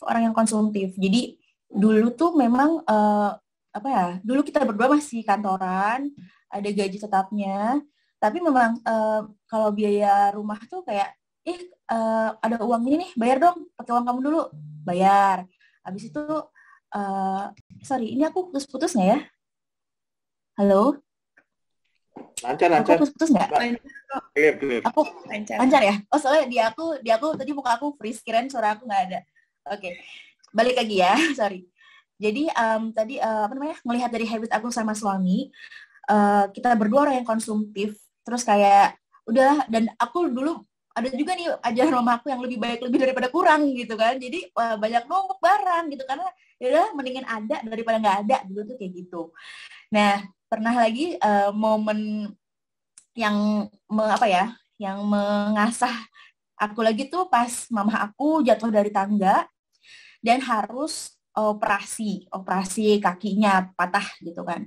Nah, waktu itu akhirnya pakai uang aku dan kakak aku digabung lah, pokoknya intinya habisnya lumayan banyak gitu, karena kan mungkin kalau orang tua pengobatannya udah lebih macam-macam lah. Tadi kayak kata Mas Arso, makin tua mungkin makin banyak pengeluaran ya gitu. Nah dari situ kayak wah ini nggak bisa kayak gini lah, nggak bisa kayak gini terus. Kalau misalnya nauzubillah ke depannya ada siapa yang sakit dan sakit separah ini, kita nggak punya saving, nggak punya apa-apa, gimana gitu kan. Dan nggak bisa nih dengan apa terusin kebiasaan kita yang belanja tuh, kalau ke mall tuh pasti belanja, kalau dulu tuh pasti belanja bawa pulang apa gitu. Terus akhirnya ya udah mulai dari nol banget. Benar-benar abis kejadian mama patah tulang itu, aku diskusi sama suami aku. Kebetulan juga aku follow juga beberapa financial planner di Instagram, waktu itu lagi bahas kok, pas banget. Dan aku juga waktu itu alhamdulillah kayak setiap aku ngerasa punya masalah apa tuh kayak Allah tuh cemplungin aku ke solusinya. Sebenarnya tuh itu waktu itu aku jadi pembicara juga talk show offline sama financial planner. Jadi aku tuh kayak oh gitu ya. Jadi aku jadi belajar gitu. Kayak dikasih tahu caranya gini. Oh oke. Ya udah aku bilang ke suami aku tuh pulang dari talk show, yuk kita bikin juga yuk. Kita bikin beberapa pos-pos tentang buat uang kita gitu. Nah jadi ya udah semenjak itu sampai sekarang, tadinya pengeluaran rumah tangga tuh siapa yang ada duit bayar, sekarang kita sistemnya adalah satu pool income digabungin, abis itu baru kita slot-slotin ke pos-pos yang aku punya kayak gitu, yang sesuai kebutuhan. Yang jelas kalau dari aku aku sama suami sepakat kayak setelah terkumpul 100%, kita pertama buat amal dulu, darurat, abis itu baru kebutuhan rumah tangga. Nah, kalau tadi yang menarik Mas Arso bilang pay yourself first ya. Nah, aku sebenarnya agak takut Mas, karena aku kan sama suami konsumtif ya. Aku nggak tahu definisi pay yourself first itu di mana, tapi kalau misalnya untuk diri sendiri, aku sama suami akhirnya kita tuh kayak menggaji diri kita setiap bulan. Walaupun misalnya kita misalnya income kita 10 gitu, tapi kita nggak anggap 10 itu semua income kita, jadi kita cuma menggaji diri kita tuh 2. Tapi yang kayak operasional, terus sekolah anak, atau investasi itu semua sudah ada posnya. Jadi setidaknya sudah lebih aman. Aku dan suamiku merasa lebih aman seperti itu, gitu. Ya itu berarti mirip ya Mas Arso sama Mas Arso bilang tadi, pay yourself first. So jadi kita merasa dihargai juga sama kerjaan kita gitu, nggak di ujung nanti kemana nih uang gue kan udah kerja gitu. Masya Allah nih, aku banyak belajar juga nih. Nah, Fendri, kalau misalnya tadi kan udah diceritain sedikit ya, boleh nggak sih lebih jelas lagi tuh gimana sih tadi akhirnya mengatur kebutuhan rumah tangga anak-anak? Tadi kan udah sempat disebut ya sama Mbak Fendri kayak ada pos-posnya. Nah itu tuh berapa pos sih yang sekarang yang utama lah ya, yang crucial gitu untuk Mbak Fendri dan suami? Ada berapa pos, ngaturnya gimana gitu kan? Apalagi kayaknya aku baca kamu udah nggak pakai asuransi juga ya kan? Nah itu gimana sih gitu? Oke. Bismillah ya. Oke, jadi ini yang versi keluarga aku ya. Mohon maaf kalau salah, mohon maaf kalau ada yang nggak cocok. Jadi aku sambil baca karena jujur aku lupa aku nulis apa aja ya waktu itu. Jadi aku sambil baca ya. Oke, jadi aku tuh di rumah kita punya 6 rekening ya. Karena waktu itu belum menemukan fitur yang satu rekening bisa banyak posnya gitu. Jadi kita pakai 6 rekening. Itu ada dana darurat, operasional rumah, tabungan sekolah anak, pool, amal, sama senang-senang atau holiday. Nah ini yang biasanya suka bengkekan di sini nih, di pos nomor 6 ini kan. Nah jadi biasanya kalau udah gajian nih, aku sama Bena kan bukan kerja kantoran ya. Jadi kita income-nya tuh nggak tetap tanggal berapa datangnya, tapi kita recap itu setiap akhir bulan ya, awal bulan lah, tanggal 1 lah gitu. Itu kayak gajian istilahnya gitu, tanggal 1 gajian. Kita totalin income aku sama suami aku berapa. Abis itu langsung dari yang gross itu aku sebut persenan aja ya, karena ini sebenarnya bebas ya. Jadi kan kalau beramal kan kalau nggak salah minimal 2,5%. Tapi Bismillah aku sama suami insya Allah niatin, kan Allah nih kayak investor hidup kita nih gitu. masa sih kita kasihnya sedikit gitu, jadi kita harus balikin ke Allahnya banyak dong gitu. Nah aku masih belajar sama suami aku, kita coba deh buat amal itu misalnya di 20% berapapun income kita bulan itu, kurang atau lebih pokoknya 20% kayak gitu. Tapi alhamdulillah setelah kita naikin presentasi itu malah malah ya yang kita kira bakal kurang, ya alhamdulillah tuh ada-ada aja beneran gitu. Kalau emang niatnya buat Allah tuh ada-ada aja gitu. Terus nah itu tadi pertama amal dulu, udah. Terus abis itu kedua dana darurat. Dana darurat itu kan kalau nggak salah 10-30%, tapi aku di 10% dari total. Nah abis itu udah dikurangin, abis itu dikurangin semua dan masukin ke pool tuh, udah punya aku sama punya Sami masuk ke pool, baru deh aku tugasnya pos-posin. Nah aku pos-posin untuk tabungan sekolah anak, kayak kita, karena anak aku baru banget masuk sekolah yang anak pertama, jadi belum, mungkin biayanya belum kayak anak SD yang pakai uang pangkal gitu, belum sebesar itu, tapi kita punya standar kalau tabungan sekolah anak tuh sekian, itu minimal. Kalau punya lebih silahkan, tapi kalau bisa minimal segitu harus tercapai kayak gitu. Nah, habis itu baru, nah senang-senang ini tuh kebalikannya tabungan sekolah anak kalau kita. Jadi kalau ada sekian bagus, kalau lagi seret banget ya dikurangin gitu, bagian yang senang-senangnya dikurangin gitu. Dan aku sama suamiku berusaha kalau kita mau senang-senang yang senang-senang banget itu sebaiknya saat akhir bulan, misalnya kayak mau jajan banget gitu, akhir bulan ngelihat sisanya tuh ada berapa gitu loh. Kalau misalnya awal bulan kan takutnya semuanya sudah habis gitu kan, jadi kayak ditahan-tahan sampai menuju gajian baru kita jajan misalnya kayak gitu. Nah nanti baru sisa sudah dipos-posin semua itu masuk ke pool. Oh ya, tadi belum ngomong operasional rumah. Nah operasional rumah itu udah aku detailin, pokoknya di keluarga aku tuh amannya tuh sebulan sekian gitu. Nah itu harus masuk operasional rumah. Jadi kalau misalnya nauzubillah ada yang sakit atau bayar uang sekolah anak, atau tiba-tiba misalnya apa ya, anak mau sekolahnya mau karya wisata atau apa, itu nggak ganggu uang operasional rumah gitu. Rumah tuh udah aman, misalnya kayak termasuk apa sih, bayar listrik, air, kalau ada ART, kalau ada supir juga, terus apalagi ya, pokoknya kebutuhan harian lah, makan minum kayak gitu. Itu maksudnya operasional rumah. Nah dengan cara ini, jujur aja aku bukan orang yang kayak detail banget nyatet hari ini keluar berapa, masuk berapa. Aku sama sekali nggak detail, tapi cara nge-slot-slotin ini tuh ternyata membantu aku dan suami aku untuk merasa tenang dan aman itu gitu. Dan kita kan udah lepas asuransi juga nih. Terakhir aku melahirkan dan waktu itu anak aku sempat dirawat di rumah sakit, ya itu semua kita pakai dana darurat gitu. Mungkin kemarin Allah kasih sebelum pandemi itu alhamdulillah kayak nggak ada yang sakit berat gitu, itu alhamdulillah kita buat nabung dana darurat mungkin. Nah pas aku lahiran itu baru deh dana daruratnya mulai keluar kayak gitu. Jadi ya nggak apa-apa sih, kita percaya aja, karena pasti sih Allah cukupkan sih rezeki, walaupun nanti saya takut sakit udah nggak ada kan. Kadang-kadang kalau di asuransi kan jualnya gitu ya, kalau saya udah nggak ada anak-anak gimana ya.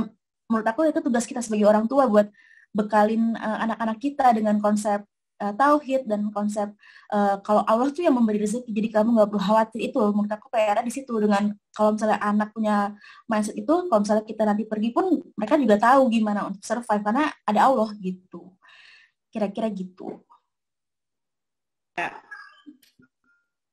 Masya Allah ya kan. Tadi intinya kalau berbisnis sama Allah nggak akan rugi.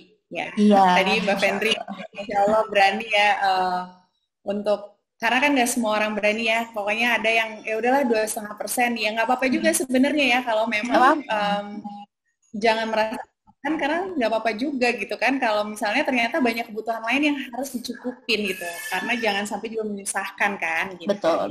Asal dari tadi Mbak Fendri menjelaskan dia ngangguk-ngangguk, kayak kamu udah lulus nih kalau ikut kelas Mas Arso, Mbak Fendri. Takut. Kayaknya udah bener gitu kan, kayak dosen mendengarkan penjelasannya Mas Arso. Udah hebat banget nih kayak Mbak Fendri.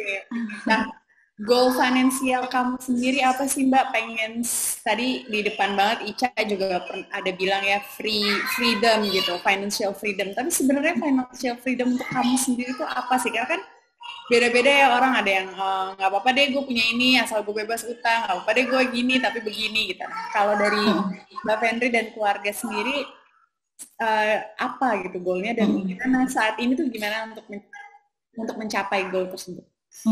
Oke. Kalau aku bebas hutang tuh pasti ya, tapi alhamdulillah sekarang sih alhamdulillah udah nggak ada, insya Allah nggak ada utang. Kalau ada tolong hubungin aku ya. Insya Allah udah nggak ada utang gitu kan, alhamdulillah. Tapi sekarang tuh lebih ke apa ya, goalnya tuh pengen dari uang yang apa kita serahkan ke Allah itu tuh jadi sesuatu yang lebih besar lagi gitu loh, yang istilahnya ini amal jariahnya tuh nggak apa jadi amal jariah gitu, jadi manfaatnya nggak cuma sekarang doang tapi sampai nanti kita di akhirat sebenarnya gitu. Kalau mau bilang financial freedom iya juga ya, pasti mau aja, cuman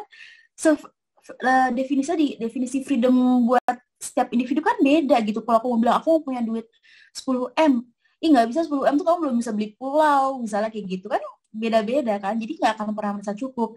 Jadi menurut aku ya sekarang tuh lebih kayak di bawah santai gitu, karena lucu aja gitu. Kalau saat aku sama suami aku lagi santai banget, kadang kita malah ngerasa kayak kita lagi nggak ada kerjaan deh, kayak gitu ya rasanya gitu. Nah tapi kok masuk aja ya uangnya ya, dari mana ya gitu. Kadang kita bingung sendiri gitu, loh kok ada uang ini, ternyata misalnya tuh uang, ya namanya kita kan kerjasamanya kan sama aku banyak di bidang periklanan ya, kadang baru turunnya kapan gitu kan, ini kayak lah baru turun gitu, alhamdulillah dong cukup nih uang kita gitu. Jadi kayak lucu aja gitu. Cuman jujur sekarang ini memang aku lagi belajar untuk investasi, makanya tadi melotot banget pas Mas Arsa ngomong kayak oke kayak gitu ya. Kayak gitu.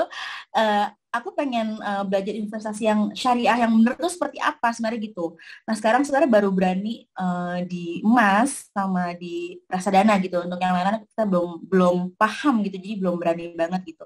Tapi itu tadi, kedepannya tuh kita pengen merasa cukup sih, melatih punya rasa cukup tuh nggak mudah, karena kadang udah punya sekian tapi kayak nggak cukup deh buat ini, kayak nggak cukup. Nah, perasaan manusia dari bisikan-bisikan setan itu yang kadang mengganggu kan. Jadi pengennya tuh goalnya adalah merasa tenang, aman dan cukup di mata kita dan di mata Allah, itu sih. Itu yang paling realistis menurut aku sekarang ya. Karena dibilang punya impian yang gimana banget, sebenarnya enggak sih. Lebih ke situ aja gitu. Aman, tenang, dan nyaman ya. Itu yang penting banget gitu ya. Karena biar yang tadi kayak kamu bilang juga ya Mbak Fendi, kayak kadang kita harus yang pass on to the generation-nya itu ya, sulit. Karena apalagi aku juga merasakan ya, ayahku the whole life itu di bank konvensional gitu kan. So it's like hidupku dulu sebelum tahu semua ini gitu ya, itu ya taunya ya konvensional gitu, taunya ya yang dulu-dulu itulah gitu ya. Sama banget. Iya kan, sama banget ya. Kayaknya itu yang tadi Mas Arso bilang ya, udah jadi kayak budaya ya untuk di Indonesia gitu. Padahal ternyata kalau pas kita belajar ke luar negeri loh, kok kenapa mereka menggunakan prinsip yang harusnya Islami ya. Prinsip Islami ya gitu kan. Itu menarik banget loh statement itu. Kita yang dibohongi gitu kan selama ini ya. Nah, nih terakhir ya untuk Fendri, apa nih pesan Fendri untuk teman-teman kami people dan teman-teman hijrah yang mungkin baru mau belajar nih setelah ini, baru mantap banget untuk melakukan hijrah finansial dan mengatur keuangannya gitu. Ya, kalau dari aku, entah masih single atau sudah berkeluarga, pertama pahamin dulu habit dari masing-masing gimana, dan sepakati dulu gitu. Kadang istrinya udah ayo dong berubah mas gitu kan, tapi suaminya masih kayak apa sih gitu kan. Kadang kan gitu kan, hijrah kan kadang nggak beriringan langsung suami istri ya, kadang baru istrinya doang atau suaminya doang. Nah gimana cara kita menyampaikannya itu kan benar-benar sangat berarti gitu loh. Mungkin dipaparkan pelan-pelan sama informasi. Yang penting adalah suami istri harus satu kepala dulu gitu, satu kepala. Maunya gimana nih? Kamu ngerasain nggak sih kalau di keluarga kita nih lagi begini, ngerasain nggak gitu?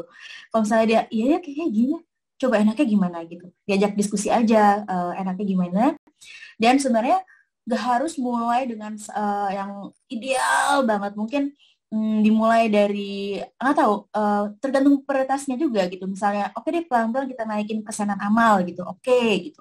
Atau pelan-pelan kita bagi apa namanya rekening darurat sendiri deh gitu. Pelan-pelan kita nabung darurat supaya kita bisa lepas asuransi nih. Bisa kayak gitu.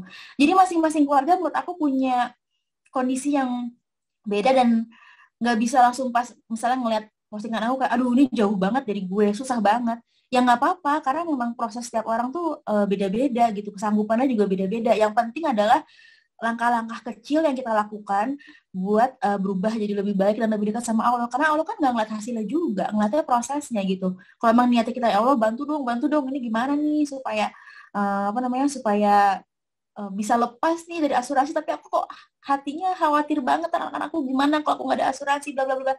Itu kan masalah hati kita sama Allah kan. Jadi sebenarnya selain kita pahami kebutuhan keluarga juga kita dengerin hati kita dan coba komunikasi ke Allah juga gitu loh. Gimana sih aku pengen banget jadi lebih baik, atau nggak tahu gimana caranya, aku nggak tahu gimana memulainya, langkah apa yang harus aku mulai. Kadang-kadang dari kekhawatiran kita itu Allah tuh suka loh kasih petunjuk yang tidak terduga datangnya gitu. Misalnya dari tiba-tiba teman lama datang nyeletuk, tiba-tiba dari postingan Instagram scrolling. Lah ini yang kemarin gue ngomong dalam hati nih, kekhawatiran gue kok ada jawabannya sekarang kayak gitu. Jadi banyak-banyak komunikasi juga sama Allah, insya Allah ngebantu apa yang menjadi concern teman-teman, dan start small dulu aja gitu kalau pusing. Oke, start small ya, karena tiap keluarga itu beda dan tiap pasangan itu punya pandangan yang berbeda. Jangan sampai yang satu ngegas, satu ketinggalan, nanti yang ada bubar ya kan, nggak jadi. Iya, alhamdulillah jangan. Nah, oke, kita akan masuk ke sesi pertanyaan ya, teman-teman. Ini Mas Arso, Mbak Fendi udah ada beberapa pertanyaan masuk, tapi sebelum pertanyaan ada video dulu dari Hijrah. Kan ya. Ketika kita ingin yang terbaik, hati dan pikiran kita malah dibuat jungkir balik. Ketika menginginkan ibadah dan finansial bisa selaras, mereka bilang gak akan bisa pas.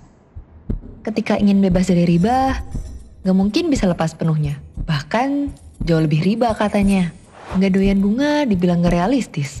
Punya rekening bank syariah dianggap gak praktis. Malahan bisa-bisa menghambat flow bisnis.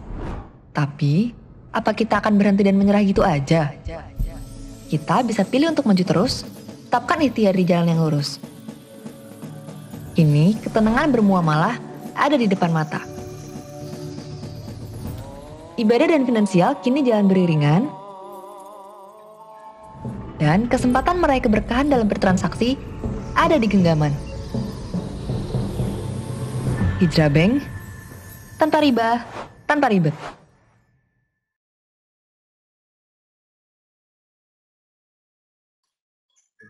Insya Allah, itu lengkap banget ya tadi video tentang hijrah dan alami grup ini.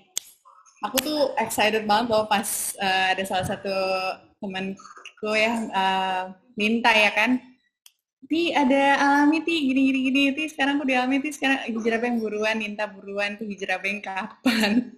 Karena tadi aku udah bilang sama Mas Arso, aku tuh salah satu orang yang aduh males banget kalau disuruh ke bank, padahal ayahku orang bank banget gitu. Nggak tahu kenapa kayak suruh ngantri, suruh ini, suruh itu, suruh ngisi gitu ya Allah. Nggak paham banget deh. Nah, Mas Arso kita langsung masuk aja ke pertanyaan. Anakku udah nempel-nempel karena dia ulang tahun hari ini, tapi ibunya bertugas jadi moderator, jadi ya nggak apa-apa sih gitu. Oke, nih. Yang pertama, Mas, kalau investasi itu kan pasti high risk ya, tapi high return juga. Aku baru tahu banget tentang peer-to-peer lending berbasis syariah ini, dan aku tertarik banget. Bisa nggak dijelaskan nggak risknya untuk peer-to-peer lending itu bagaimana, dan apa sih perbedaannya dengan peer-to-peer syariah ini dengan konvensional selain transparansinya tadi tuh bedanya di mana lagi sih Mas gitu, karena dia nih baru tahu nih ada peer-to-peer berbasis syariah. Silakan Mas Arso. Ya, makasih. Jadi yang pertama adalah yang ingin kita sharing adalah dari peer-to-peer itu seperti apa gitu ya. dan akhirnya ke syariah. Jadi kalau peer-to-peer itu investasi sebenarnya gini gampangnya. Gampangnya adalah teman-teman tahu ada perbankan. Ya. Perbankan itu fungsinya sebagai intermediasi. Intermediasi dan tugasnya mengumpulkan dana pihak ketiga. Mengumpulkan dana pihak ketiga pada saat dananya kumpul, banyak gitu ya. Kemudian dia menempatkan dalam, kalau konven di kredit, kalau di syariah disebutnya pembiayaan. Dia memberikan fasilitas kepada ada UKM, korporasi, dan lain-lain. Nah, dari situ ada hasilnya dari memberikan bantuan pembiayaan atau kredit, yaitu kalau konven disebut bunga, kalau di syariah disebutnya bagi hasil, yang kemudian dikelola oleh perbankan tersebut dan diteruskan kepada para investornya atau para penabung DPK-nya.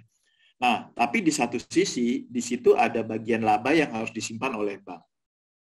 Pastinya laba itu ada bagian juga untuk operasional dan untuk gaji karyawan dan lain-lain. Nah, yang membedakan adalah kalau peer-to-peer itu adalah alami di sini contohnya sebagai platform karena berbasis teknologi. Di tengah-tengah juga alami mencari project, private equity atau project ya yang dilakukan oleh para UKM dan juga medium enterprise. Tadi contohnya ada 2 yang saya sampaikan. Pada saat sudah ada project-nya, kita akan berikan penawaran kepada para investor. Investor itu atau funders ada yang sifatnya retail seperti saya, teman-teman semua, atau ada juga yang sifatnya institusi. Nah, begitu proyeknya ada, nanti si Arso menempatkan berapa nih? Si B menempatkan berapa? Kalau total 2 miliar, akhir terkumpul 2 miliar, kita teruskan. Nah, dari situ, aspek syariahnya dari mana? Ya, yang membedakan kalau syariah pasti pertama adalah akad. Ya, kita memakai akad-akad berbasis syariah. Nah, contohnya adalah kita tidak mengenal namanya kalau tadi di perbankan konven itu adalah bunga. Ada kelebihan. Tapi kalau kita disebutnya di sini adalah jasa, ujroh. Ujrohnya dari mana, gitu. Pada saat kita memberikan kepada UKM, pertama, alami punya SDM sekitar 300 orang. Berarti kita ada kerja di situ. Ada sewa tempat, kita juga ada kerja di situ, gitu ya. Kemudian kita menyiapkan teknologi platform, kita juga ada kerja di situ. Kemudian kita melakukan analisa kredit atau pembiayaan, kita ada kerja di situ. Supaya investor ini, funders itu memperoleh project atau yang baik gitu. Dari situlah kita kenakan biaya. Oke, kita cariin dana, tapi ada jasanya nih kita harus kerjain. Karena funders pasti butuh project yang baik, ada proses kerja di situ.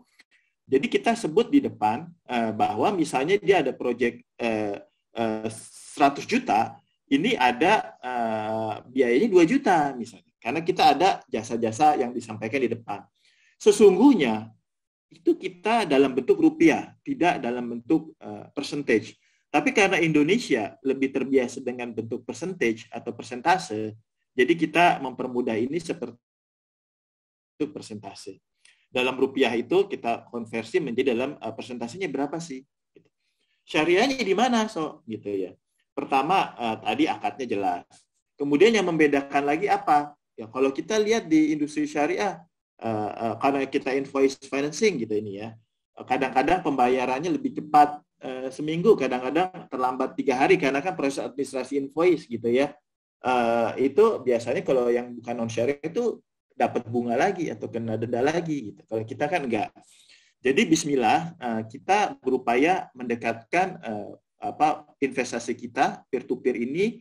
Jadi peer to peer itu benar-benar punya bayangan ada kita mempertemukan ya antara lending dan funders, project equity dengan funders, dan kita ada jasa yang kita berikan kepada funders. Yang menariknya tadi kalau di perbankan ada bagian laba ditahan untuk karyawan, untung, profit segala macam. Bismillah kalau untuk alami semua yang kita dapat dari project ini kita serahkan semua kepada para funders, kepada para investor. Kalau tadi kita hitung 2 juta, 2 juta kita kasih semua. Gitu. Menarik kan? Saya bahagia kalau nyampein ini gitu karena bangga gitu. Jadi kalau nanti bagian ujroh 10 juta semua kita kasih ke para funders. Kita bagi-bagi berdasarkan proporsional dia menempatkannya, komposisi dananya. Mungkin itu kalau dari sisi peer-to-peer itu apa, terus aspek syariahnya bedanya dengan konven tadi saya cuma colek sedikit, mungkin pada saat nanti ada waktu kita bisa diskusi lebih panjang lagi. Demikian Mbak Tia, makasih. Ya, Mas Arso, mudah-mudahan tadi penanyanya paham ya, jadi tahu kalau misalnya nanti ke Alami mau berinvestasi yang mana, dan itu nanti bisa teman-teman langsung. Tadi kan Alami akan punya gedung itu ya Mas ya? Nanti bisa juga berkomunikasi langsung ke teman-teman di Alami kalau ini kurang jelas, atau mungkin nanti kita akan bikin sesi berikutnya. Ibu Ninta, gimana nih Ibu Ninta nih biasanya? Nah, kita pakai pertanyaan selanjutnya ya. Ini untuk dua-duanya nih, Mbak Fendri dan Mas Arso. Kalau Mbak Fendri pilih KPR apa kontrak rumah katanya. Terus bagaimana pendapat Mas Arso sendiri tentang KPR itu gitu? Mbak Fendri dulu deh. Aku dulu ya. Ini kan, oke. Jujur kalau aku kemarin itu sebelum ngerti udah sign KPR. Cuman alhamdulillah udah selesai juga. Tapi mungkin kalau aku di sekarang banget ya, mungkin akan memilih kontrak sih. Nggak KPR gitu. Karena aku pernah ngobrol ini sama suami aku, ya kalau misalnya keadaannya tidak seperti ini, kira-kira kita bakal gimana? Aku sama suami kita suka diskusi-diskusi kayak gitu loh, kayak nyamain value lah gitu. Terus ya udah, yang kontrak juga nggak apa-apa sih, kan malah banyak sekarang kontraknya udah bagus juga dan sesuai kebutuhan juga, jadi it's okay juga kontrak. Ya, balik lagi sesuai kebutuhan dan kita punya ya, jangan sampai memaksakan dari yang sebenarnya pos-pos yang lebih penting tuh apa sih tadi ya, kalau Mbak Fendri dan keluarga kan tadi udah ya ini pos lebih penting. Nah, kalau dari Mas Arso, Mas, gimana pendapat Mas Arso tentang KPR, atau mungkin Mas Arso juga bisa kasih pandangan pribadi Mas Arso right now gitu ya, it's better untuk KPR, nabung, beli langsung, atau memang dia kontrak ya, that's fine gitu. Gimana Mas? Oke, jadi makasih nih, pertanyaannya menarik nih. Tadi Mbak Fendri udah jawab, mungkin lebih dari sisi aspek syariah berdasarkan pengalaman pribadi dari Mbak Fendri gitu ya. Kalau saya melihatnya, kita coba hitung-hitung aja sendiri gitu. Hitung-hitung sendiri, saya ngelihatnya dari financial planning ya. Jadi begini teman-teman semua. Teman-teman coba hitung kalau KPR, sebenarnya cost sampai akhirnya berapa? Coba deh, mahal teman-teman semua. Atau gampangnya gini, gampang. Ini saya cuma hitung-hitungan matematik ya. Kebetulan saya punya warung-warung kopi kecil lah ya. Dulu waktu pertama kali bikin warung kopi, istri saya selalu bilang, Mas beli, walaupun kios-kios kecil beli. Tapi saya ikutin dulu, beli. Nah, tapi sekarang saya akhirnya alhamdulillah istri udah lebih paham. Kalau kita mau ekspansi, mungkin kita bisa kontrak. Nggak harus maksain beli. Nah, saya mendekatkannya dengan ilmu hitungan matematik atau financial planning. Kalau kita beli, misalnya 1 miliar rupiah, ya. Terus apalagi kalau kita melakukan KPR, dan kita lakukan itu 15-20 tahun. Sebenarnya cost totalnya berapa? 1. Jangan-jangan untuk sewa, itu kita udah habis dimakan bunga. Lebih baik daripada buat bayar bunga, lebih baik buat bayar sewa. 1. Dan kalau kita punya uang yang untuk kita simpan, dengan kita bisa menempatkan yang lebih sesuai dengan aspek syariah, mungkin 10 tahun kita bisa beli. Nah, jadi teman-teman ya, sebenarnya mohon maaf saya mungkin agak pendapat pribadi di sini. Saya rasa industri keuangan tidak ada yang mau untung kecil. Tadi bicara mengenai kartu kredit. Nanti bicara tentang kredit mobil. Nanti tentang bicara kredit rumah. Ada bagian di situ yang harus membiayai operasional yang saya rasa juga nggak murah. Nah, ini saya hanya membuka wacana di depan. Ya. Membuka wacana di depan, sebenarnya kalau kita bersabar, ya saya rasa ngontrak, ya misalnya ngontrak, memutuskan, oh kita kontrak. Sebenarnya itu juga kita nggak kehilangan uang dibandingkan kita KPR. Alokasi kelebihan bayar bunga kita gunakan untuk kontrak. Apa yang kita punya masukin box investment, 5 atau 10 tahun lagi kita beli. Nah, jadi hidup juga lebih enak. Dan saya juga believe bahwa sekarang kontrakan juga nggak ini juga sih, nggak banyak juga yang bagus dan nggak mahal misalnya gitu. Saya kasih satu contoh nih Mbak Tia, sedikit mungkin agak ekstrim. Kadang-kadang kita ngotot bahwa properti itu very good. Kita bela-belain beli dengan biaya mahal dan bahkan dengan bunga tanda kutip. Coba kita lihat banyak properti di tempat yang strategis itu ternyata harganya value-nya jatuh. Jadi kita nggak usah takut dengan properti. Contoh, dulu daerah Cipete, waktu belum ada jalur MRT, itu sangat menjadi prime untuk melakukan bisnis. Setelah ada MRT, di bawah tuh saya lihat dijual semua dan belum laku-laku. Begitu juga di daerah Tomang Harmoni. Ya. Jadi sekarang begini teman-teman semua. Kadang-kadang kita bela-belain sesuatu yang kurang berkah. Sampai kita bela-belain riba. Ternyata itu belum tentu yang terbaik kalau menurut saya. Kita bela-belain beli ruko di Cipete. Dulu beli 10 miliar dengan riba. Atau sampai susah tercekek leher kita beli karena KPR. Ternyata sekarang harganya dijual pun nggak laku-laku. Boro-boro untung. Udah kena bunga dijual pun nggak bisa. Misalnya kayak gitu ya. Maksud saya adalah teman-teman semua di sini better kalau kita punya, tadi udah jelas disampaikan di awal, kita bagi dalam alokasi box, pay yourself first, ya. Ini untuk alokasi biaya operasional kontrak rumah, gitu ya. Untuk investasi, untuk sekolah anak, mau punya rumah 10 tahun lagi, mau pensiun 20 tahun lagi. Saya rasa kalau dimulai sejak awal itu luar biasa. Nah, ini penutup dari saya tentang rumah. Saya waktu kerja di perbankan, dulu adalah orang dibikin KPR itu 15 tahun. Benar ya? Bayangkan orang harus nyicil selama 15 tahun. Ternyata harga rumah semakin mahal. Anak-anak milenial perlu rumah. Orang punya duit gaji 5 juta nggak bisa beli 50 juta nggak bisa beli rumah di tempat yang dia inginkan. Akhirnya dibikin apa? Kredit sampai 30 tahun. Nah, yang uniknya lagi, pada saat menjelang dia pensiun, dibikinlah kredit pra-pensiun. Sebelum umur 55, dibikin pra-pensiun. Umur 50 dikasih kredit. Jadi, baru kerja udah dicekek, mau pensiun udah dicekek, gitu ya. Oleh beban biaya. Maksud saya adalah, teman-teman di sini harus lebih hati-hati dalam mengalokasikan pay yourself first, sehingga tidak terjebak dalam cerita-cerita tadi itu. Hutang, dan hutang. Gitu ya. Mungkin itu. Makasih. Oke, balik lagi harus tahu kebutuhannya, harus lebih baik udah pos dulu. Jangan juga memaksakan, karena hari ini suka banyak yang gengsi juga ya Mas. Itu kadang yang kepentok tuh, gengsi untuk sama dengan orang gitu. Padahal sebenarnya siapa juga sih yang ngelihat at the end Allah kan ya yang nilai ya, Masya Allah ya.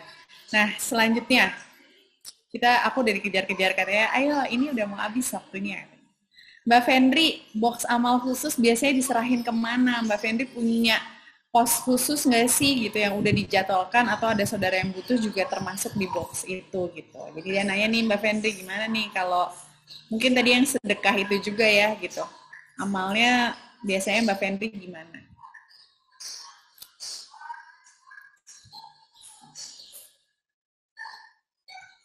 Mbak Fendri, denger aku nggak? Mbak Fendri hilang kah? Atau aku nih yang hilang ya? Freeze kayaknya, mungkin sinyal gangguan Mbak Fendri. Freeze. Oke, kalau gitu kita ke Mas Arso aja dulu deh. Ini ada pertanyaan untuk Mas Arso. Mas, dialami ini, Mas Arso kindly advise dong apa yang harus kita perhatikan jika kita akan melakukan syirkah agar investasi dana yang kita berikan tuh bisa terukur resikonya. Oke, siap. Makasih, ini menarik ya. Teman-teman, kadang-kadang kita penting sekali sebagai umat muslim, apalagi bahasanya syirkah atau investment gitu ya.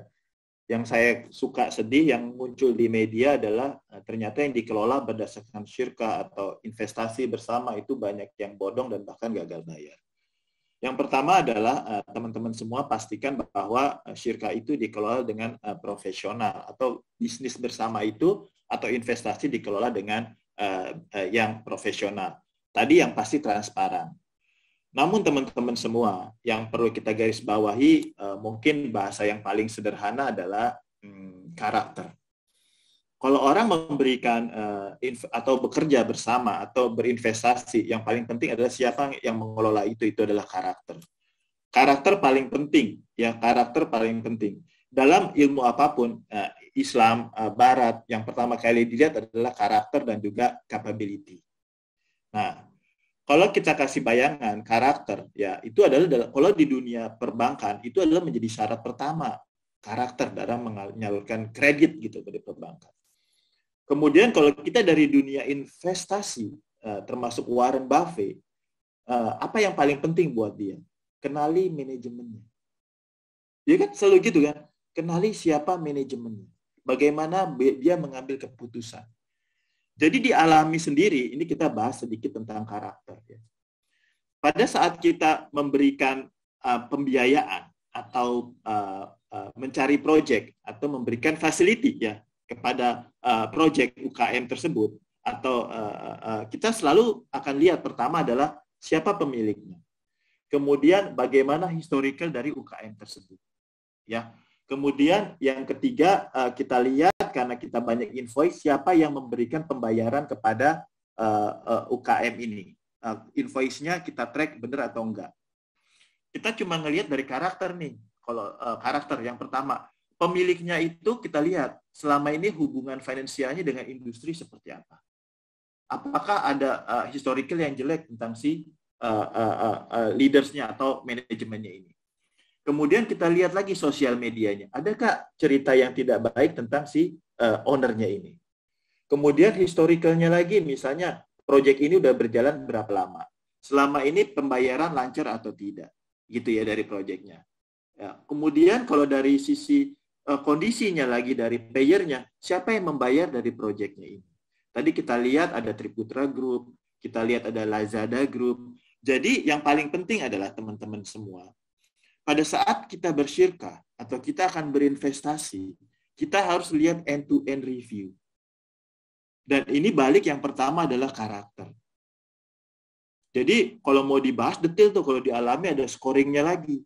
Scoringnya tuh panjang untuk melihat bahwa apakah ini bisa syirkah atau enggak. Kita bisa investasi di sini atau tidak. Tapi yang paling penting adalah, ini yang harus dijaga oleh kita sebagai pengusaha muslim, atau kita sebagai investor muslim. Yaitu yang pertama adalah syarat pertama adalah karakter. Akan berbeda nih, saya kasih clue yang kedua.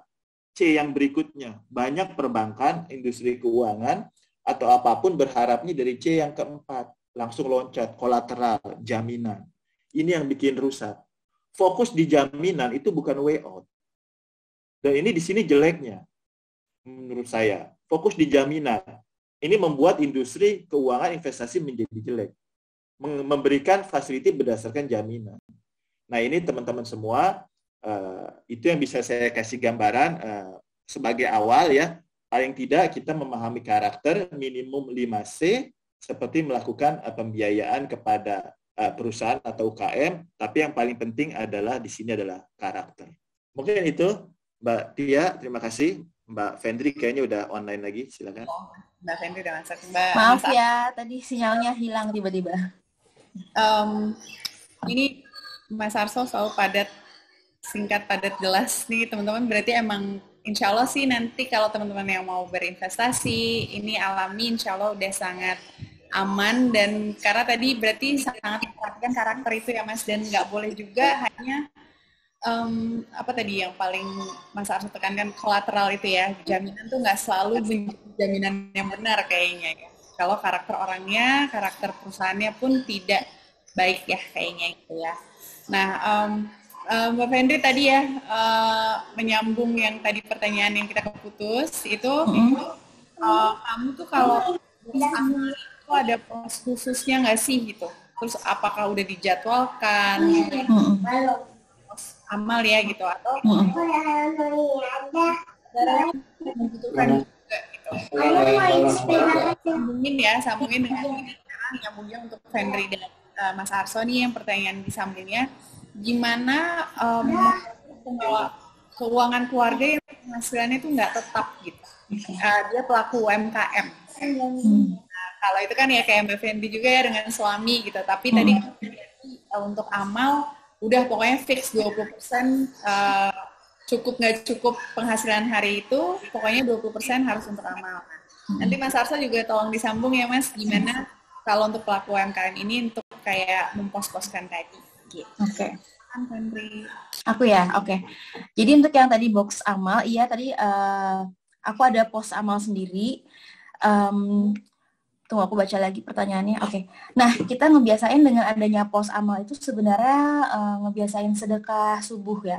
Jadi kita ada yang online, ada yang offline ya, biasanya kayak gitu. Cuman yang sedekah subuh tuh biasanya kita juga kasih ke online. Banyak kan platform-platform yang terpercaya juga, misalnya yang lagi pembangunan masjid atau untuk anak yatim atau untuk penghafal Al-Quran kayak gitu tuh kita biasakan setiap habis sholat subuh. Terus kalau untuk saudara iya, tapi bukan kalau aku ya bukan yang untuk keluarga inti, misalnya kayak untuk uang kuliah adik aku atau untuk mama aku itu jatuhnya sudah pengeluaran rutin. Aku nggak nganggap itu beramal gitu, pengeluaran rutin gitu. Tapi kalau beramal lebih ke kayak saudara yang mungkin tante aku, om aku butuh pinjaman, bilangnya pinjaman, ya udah kasih aja dari akun itu, dari pos amal kayak gitu. Gitu sih kalau misalnya pos amal aku. Nah tadi satu lagi, gimana cara ngatur keuangan dengan penghasilan tidak tetap, itu sama kejadiannya kayak aku, karena memang aku sama suami aku bisa dibilang freelancer juga, nggak ada gaji tetap dari siapapun. Dan suamiku juga alhamdulillah ada usaha jualan buku juga. Jadi biasanya memang kita recap di akhir bulan, baru dipos-posin di awal bulan kayak gitu. Jadi gini, misalnya kita tanggal 30 itu tutup buku, kita recap, oke, penghasilannya sekian. Nah, nanti pengeluaran di bulan berikutnya itu adalah hasil dari income tanggal 30 itu. Jadi nggak make uang yang baru datang buat income yang nggak tetap itu nggak kepake kayak gitu. Karena itu menurut aku enaknya kita pos-posin dari awal, jadi udah tahu nih, oke, ini ya kebutuhan rumah tangga aku bulan ini ya segini, jadi nggak pakai uang dari mana-mana lagi kayak gitu. Mungkin kalau dari aku sih simpelnya gitu aja. Gitu. Nah, kalau dari Mas Arso nih? Ya, kalau untuk dari saya ya, kalau untuk secara pribadi hampir sama lah. Mungkin saya nggak janjian sama Mbak Fendri, ternyata cara mengalokasikannya itu alhamdulillah sama ya di awal gitu ya. Kemudian kalau dari sisi tadi terkait dengan kenapa sih Alami ingin berbagi dengan UKM. Jadi ada dua sisi ya. Yang pertama sebenarnya bank syariah atau ekonomi syariah itu dibesarkan atau didirikan untuk memberikan bantuan kepada UKM. Itu sebabnya Alami juga hadir ya untuk ini gitu ya. Karena kita ingin UKM ini terbantu dari sisi pendanaan. Yang kedua, alhamdulillah Alami ada Arkom tadi. Jadi dengan adanya Arkom itu Alami juga mengajarkan kepada para UKM ini bagaimana mengatur keuangannya ya. Karena menurut kami, dan sebenarnya ini diakui oleh para ekonom yang ada di Indonesia, saya udah beberapa kali juga ngobrol dengan mereka, ya. Sebenarnya yang bisa membesarkan ekonomi bangsa, ekonomi Indonesia, kalau UKM-nya tumbuh. Nah ini penting. Oleh sebab itu, kita harus memberikan atensi lebih seharusnya kepada UKM. Nah ini kita Alami ingin berbagi, baik dari sisi membantu pembiayaan atau juga mengajarkan para pelaku UKM bagaimana mengoptimalkan aset yang mereka miliki. Ya, bagaimana mereka mengalokasikan uang-uang dan biaya yang mereka miliki sehingga mereka bisa bertahan dan ke depan semoga mereka bisa menjadi besar. Mungkin itu ya kalau dari sisi saya, kalau dari sisi aspek UKM-nya. Terima kasih Mbak Tia. Sama Mas Arso. Ini sebenarnya tadi ada pertanyaan yang tadi sebenarnya Mas Arso juga udah menjawab ya, gimana mengalokasikan nanti di Alami itu investasinya seperti apa. Nah teman-teman bisa download juga, tadi aku lupa kasih tahu ya, ada nanti kalau Hijrah Bank akan soon to be launch. Tapi kalau Alami ini udah ada ya kayaknya ya Mas aplikasinya ya. Dan ada Instagramnya teman-teman. Terus kalau nggak salah tadi aku juga udah lihat tuh di Instagram Alami Mas Arso akan mengisi lagi sama siapa tadi ya, salah satu lagi kayaknya Mas Arso akan ada jadi narasumber lagi. Teman-teman karena waktu juga ini kita harus menyudahi dulu diskusi kita kali ini, tapi jangan lupa teman-teman untuk ngecek selalu atau udah follow belum nih si Alami Group ini dan ikut Hijrah yang akan nanti untuk bilang jadi Bank Hijrah ini, karena aku nggak mau ketinggalan sih sama Hijrah Bank ini. Nah, teman-teman nih dari Alami ada tadi pas banget ada 7 penanya, jadi ada 7 pemenang dengan hadiahnya saldo 150.000 yang investasi di dalam aplikasinya Alami. Nanti akan dihubungi langsung sama tim dari Alami ya teman-teman. Dan teman-teman mudah-mudahan pada mencatat, karena jangan sampai ilmu yang kita dapat ini berhenti di kita aja, kita bisa sebarkan, teman-teman bisa taruh review terbaik teman-teman di Instagram, tolong di tag ikut Hijrah, Alami Group, kami People, dan kami Idea, nanti pemenangnya akan dipilih sama teman-teman dari Alami Group, sama ada hadiahnya juga, dan teman-teman nanti akan dihubungi langsung sama dari teman-teman dari Alami ya gitu. Nah, kalau tadi aku bisa simpulkan sedikit dari Mas Arso dan Mbak Fendri, balik lagi setiap orang itu punya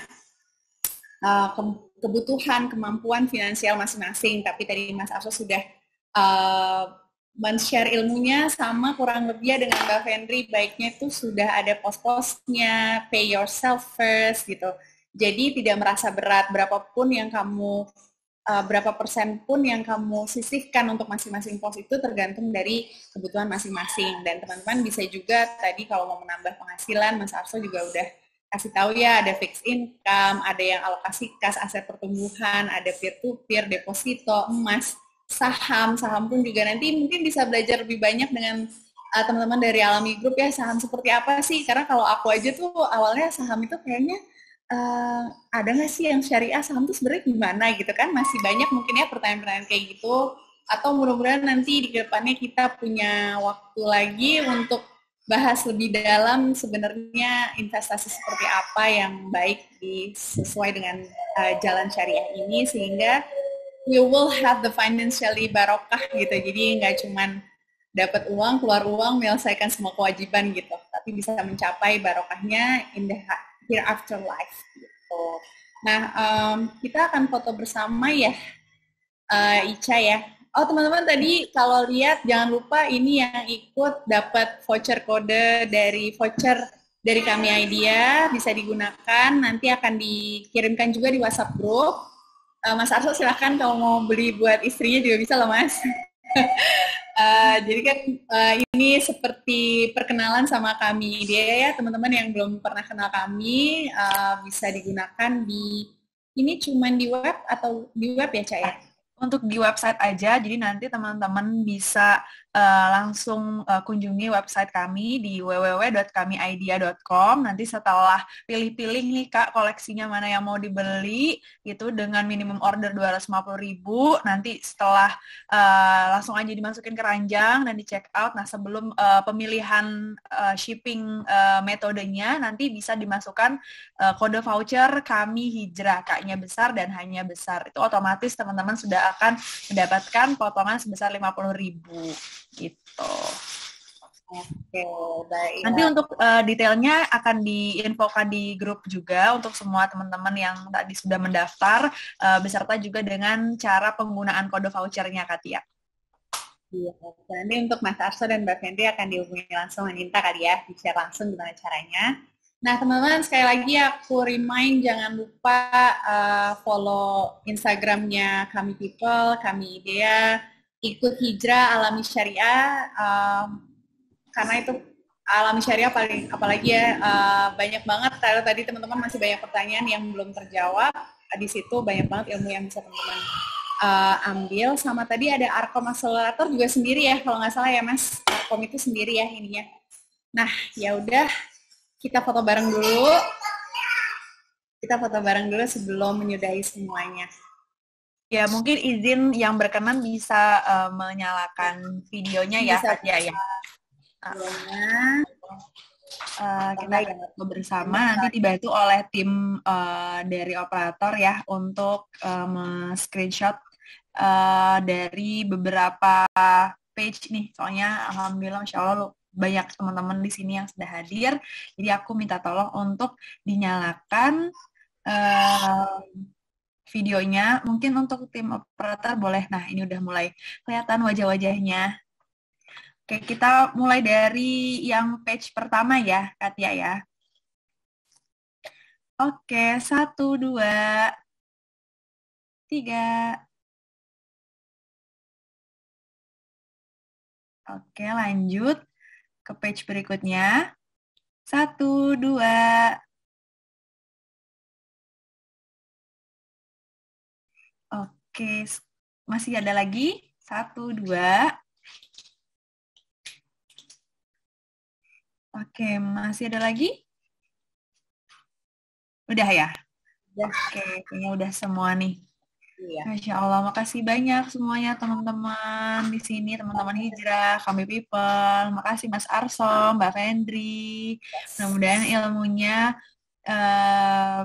menjadi berkah, menjadi amal jariah juga. Insya Allah kita jadi makin semangat nih untuk memperbaiki ya Katia, yang memperbaiki kebiasaan dalam mengelola keuangan dan lebih mindful, lebih clear dan lebih jelas juga nih kita nanti dalam mengatur keuangan.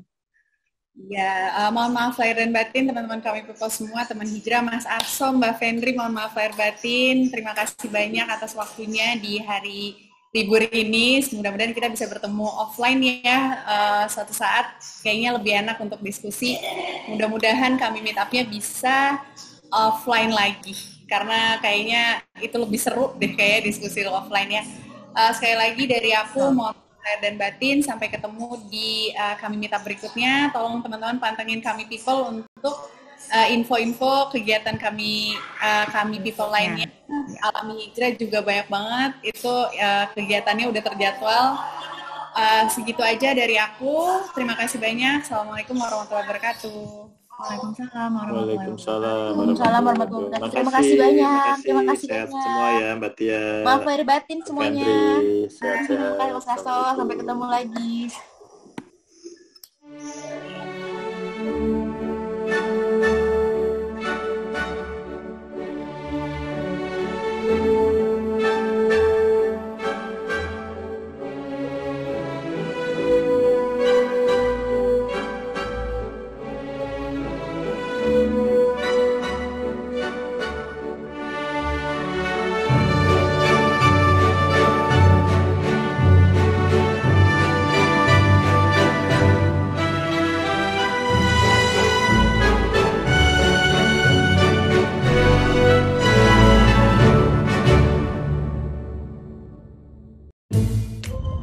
Ketika kita ingin yang terbaik, hati dan pikiran kita malah dibuat jungkir balik.